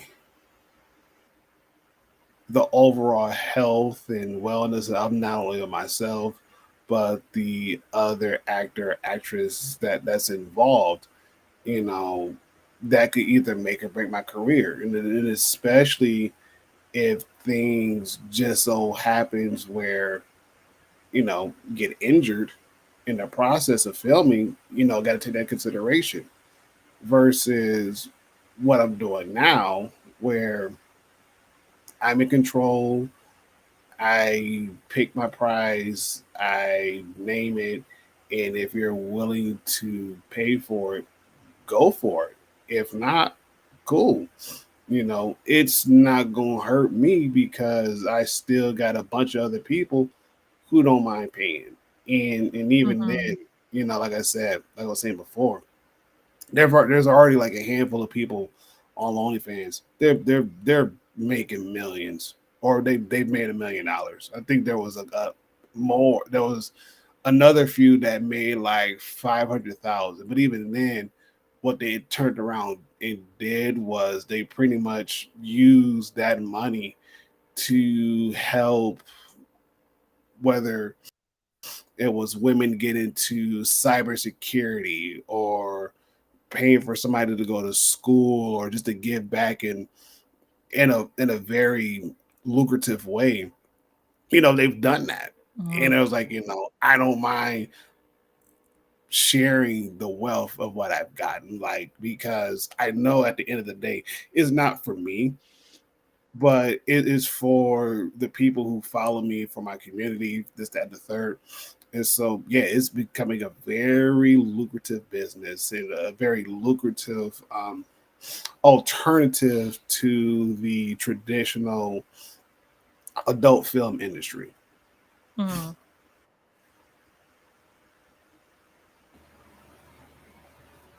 True. Yeah. Yeah. Mhm. Yeah, no, I could tell that there were some people who kind of went into OnlyFans gung ho. Granted, there are people who are in OnlyFans who, just do G-rated content. They use it kind of Oh like yeah. a Patreon, um, which is fine. But I guess because OnlyFans just has that, I don't really want to say stigma, but like you can't just be naive to OnlyFans unless maybe in like some countries OnlyFans is literally just used for as a replacement for like instead of Patreon. That I can Mhm. understand. Maybe Patreon isn't like available in certain countries, but OnlyFans is, or but I doubt it because I think Patreon came out before. I don't know. So that I can understand, but like it did seem like there were people who, especially during like the height of the pandemic, kind of just joined or just tried to like become a part of it to make some money because they just kind of saw it as a get rich quick scheme almost. But Mhm. it's still content creation. You still got to build your brand up. You still got to market it. You still got to, yeah, you still got to put in the work. Mhm. Okay, so good Mhm. intentions. Good intentions. Good intentions. Yeah, because like I feel like at the most people are just making like very little on OnlyFans, just like with anything. Mm. It's hard. Mhm. It's hard.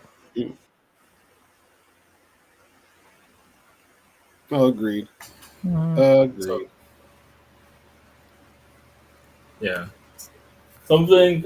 I mean, I know it's already mad late, so I won't necessarily make it like a too long tangent. But one thing that I know I mentioned before, this is a wild turn back to immigration. Also, turn kind of works as a little pun because of the news, but in Massachusetts at least, because I mean this is actually related to something that you said at the beginning. So I was gonna bring it up, um, kind of at least related to that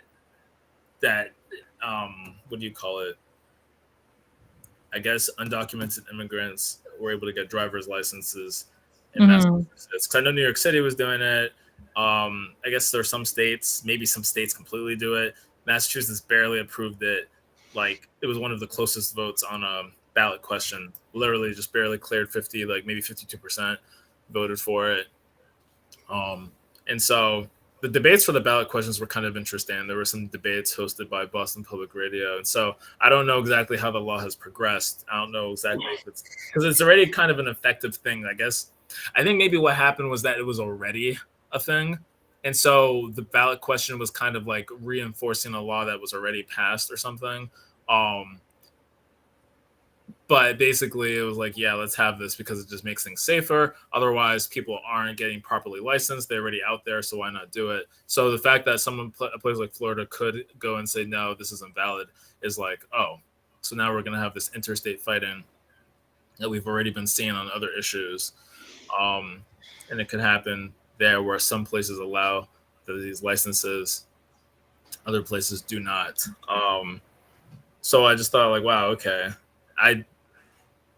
I wasn't paying as much attention to the different immigration style debates, honestly. Like I keep hearing on the radio, Title 42, Title 42. And that, again, the border is kind of like a little bit bigger, just topic wise, than some of the local immigration laws. So that kind of will probably reserve for another,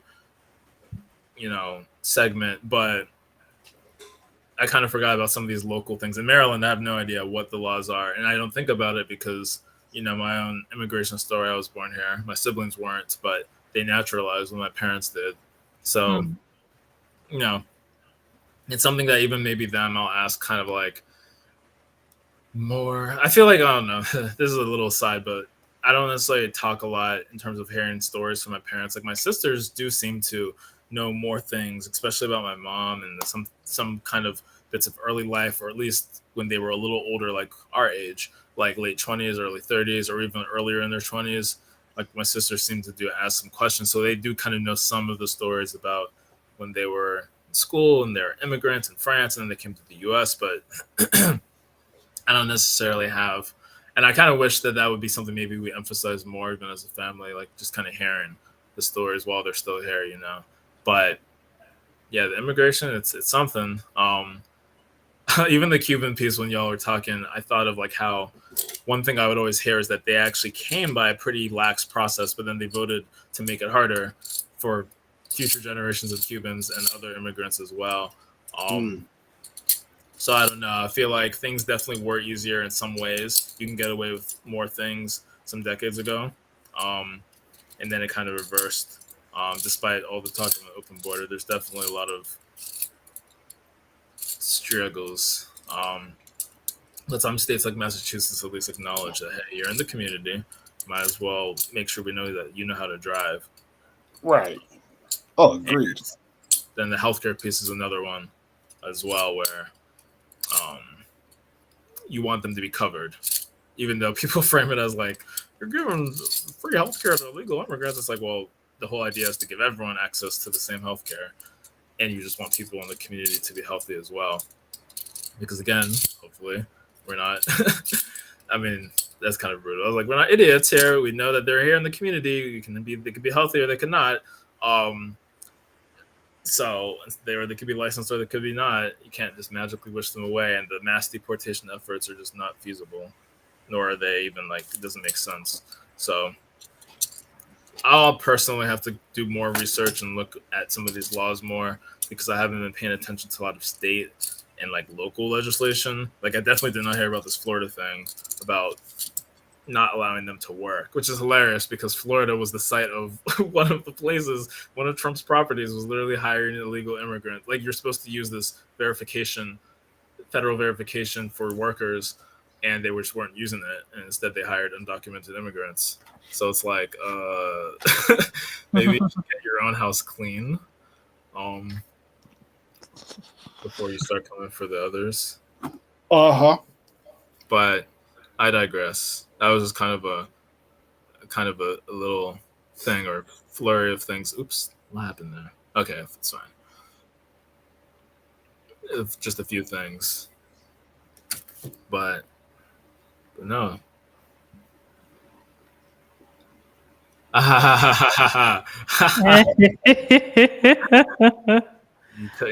You couldn't outlast us this time. Yes. We appreciate you being here. Seriously. Yes, it's always great seeing you. People coming from Canada. I mean, we're gonna have to leave ourselves too. So, bye, Marmo Tamagos. They're great. Well, y'all know what to do in the Discord. Yes. Discord be popping. So catch us there. Mhm. Yeah. But, all right, y'all. As always, it's great hanging out with you on a Tuesday. We'll be back next Tuesday with another amazing topic. Yeah, it's great seeing you all tonight too. It's always y'all Stacey make and everyone, of course. y'all make the stream for real. Yes. Oh, hey. Take care. Okay. Yeah. That's Yeah, it's my friend from work. okay. I was about to speak to someone new. Okay. Yeah. Dope. Yeah. Yeah, join us on the Discord. There you go. Mhm. Oh, thanks, Gil. And y'all, well, my ADHD got the best of me, so I didn't get more than a few minutes into the podcast before something happened. But I was listening, and I was like, okay, I like this. The combo, the collab that they have going on. Check out Elle's podcast. You already know what to do. The AGAP. Mhm. No, thank y'all. Thank y'all so much. Thank you for the shout out. I was asking about the Discord link. Oh, great. Yeah. You already know. Yeah. Got it in there. Yeah, no, definitely come join us. Chat, Mhm. hang out. But as always, thank you all so much for joining us on another lovely Tuesday. As always, Woo, woo. we love y'all and we can't wait to see y'all next week. But don't you worry, you can always talk with us and chat with us and hang out with us in the Discord. Yes. Yes. And we will see y'all on the next stream. Peace.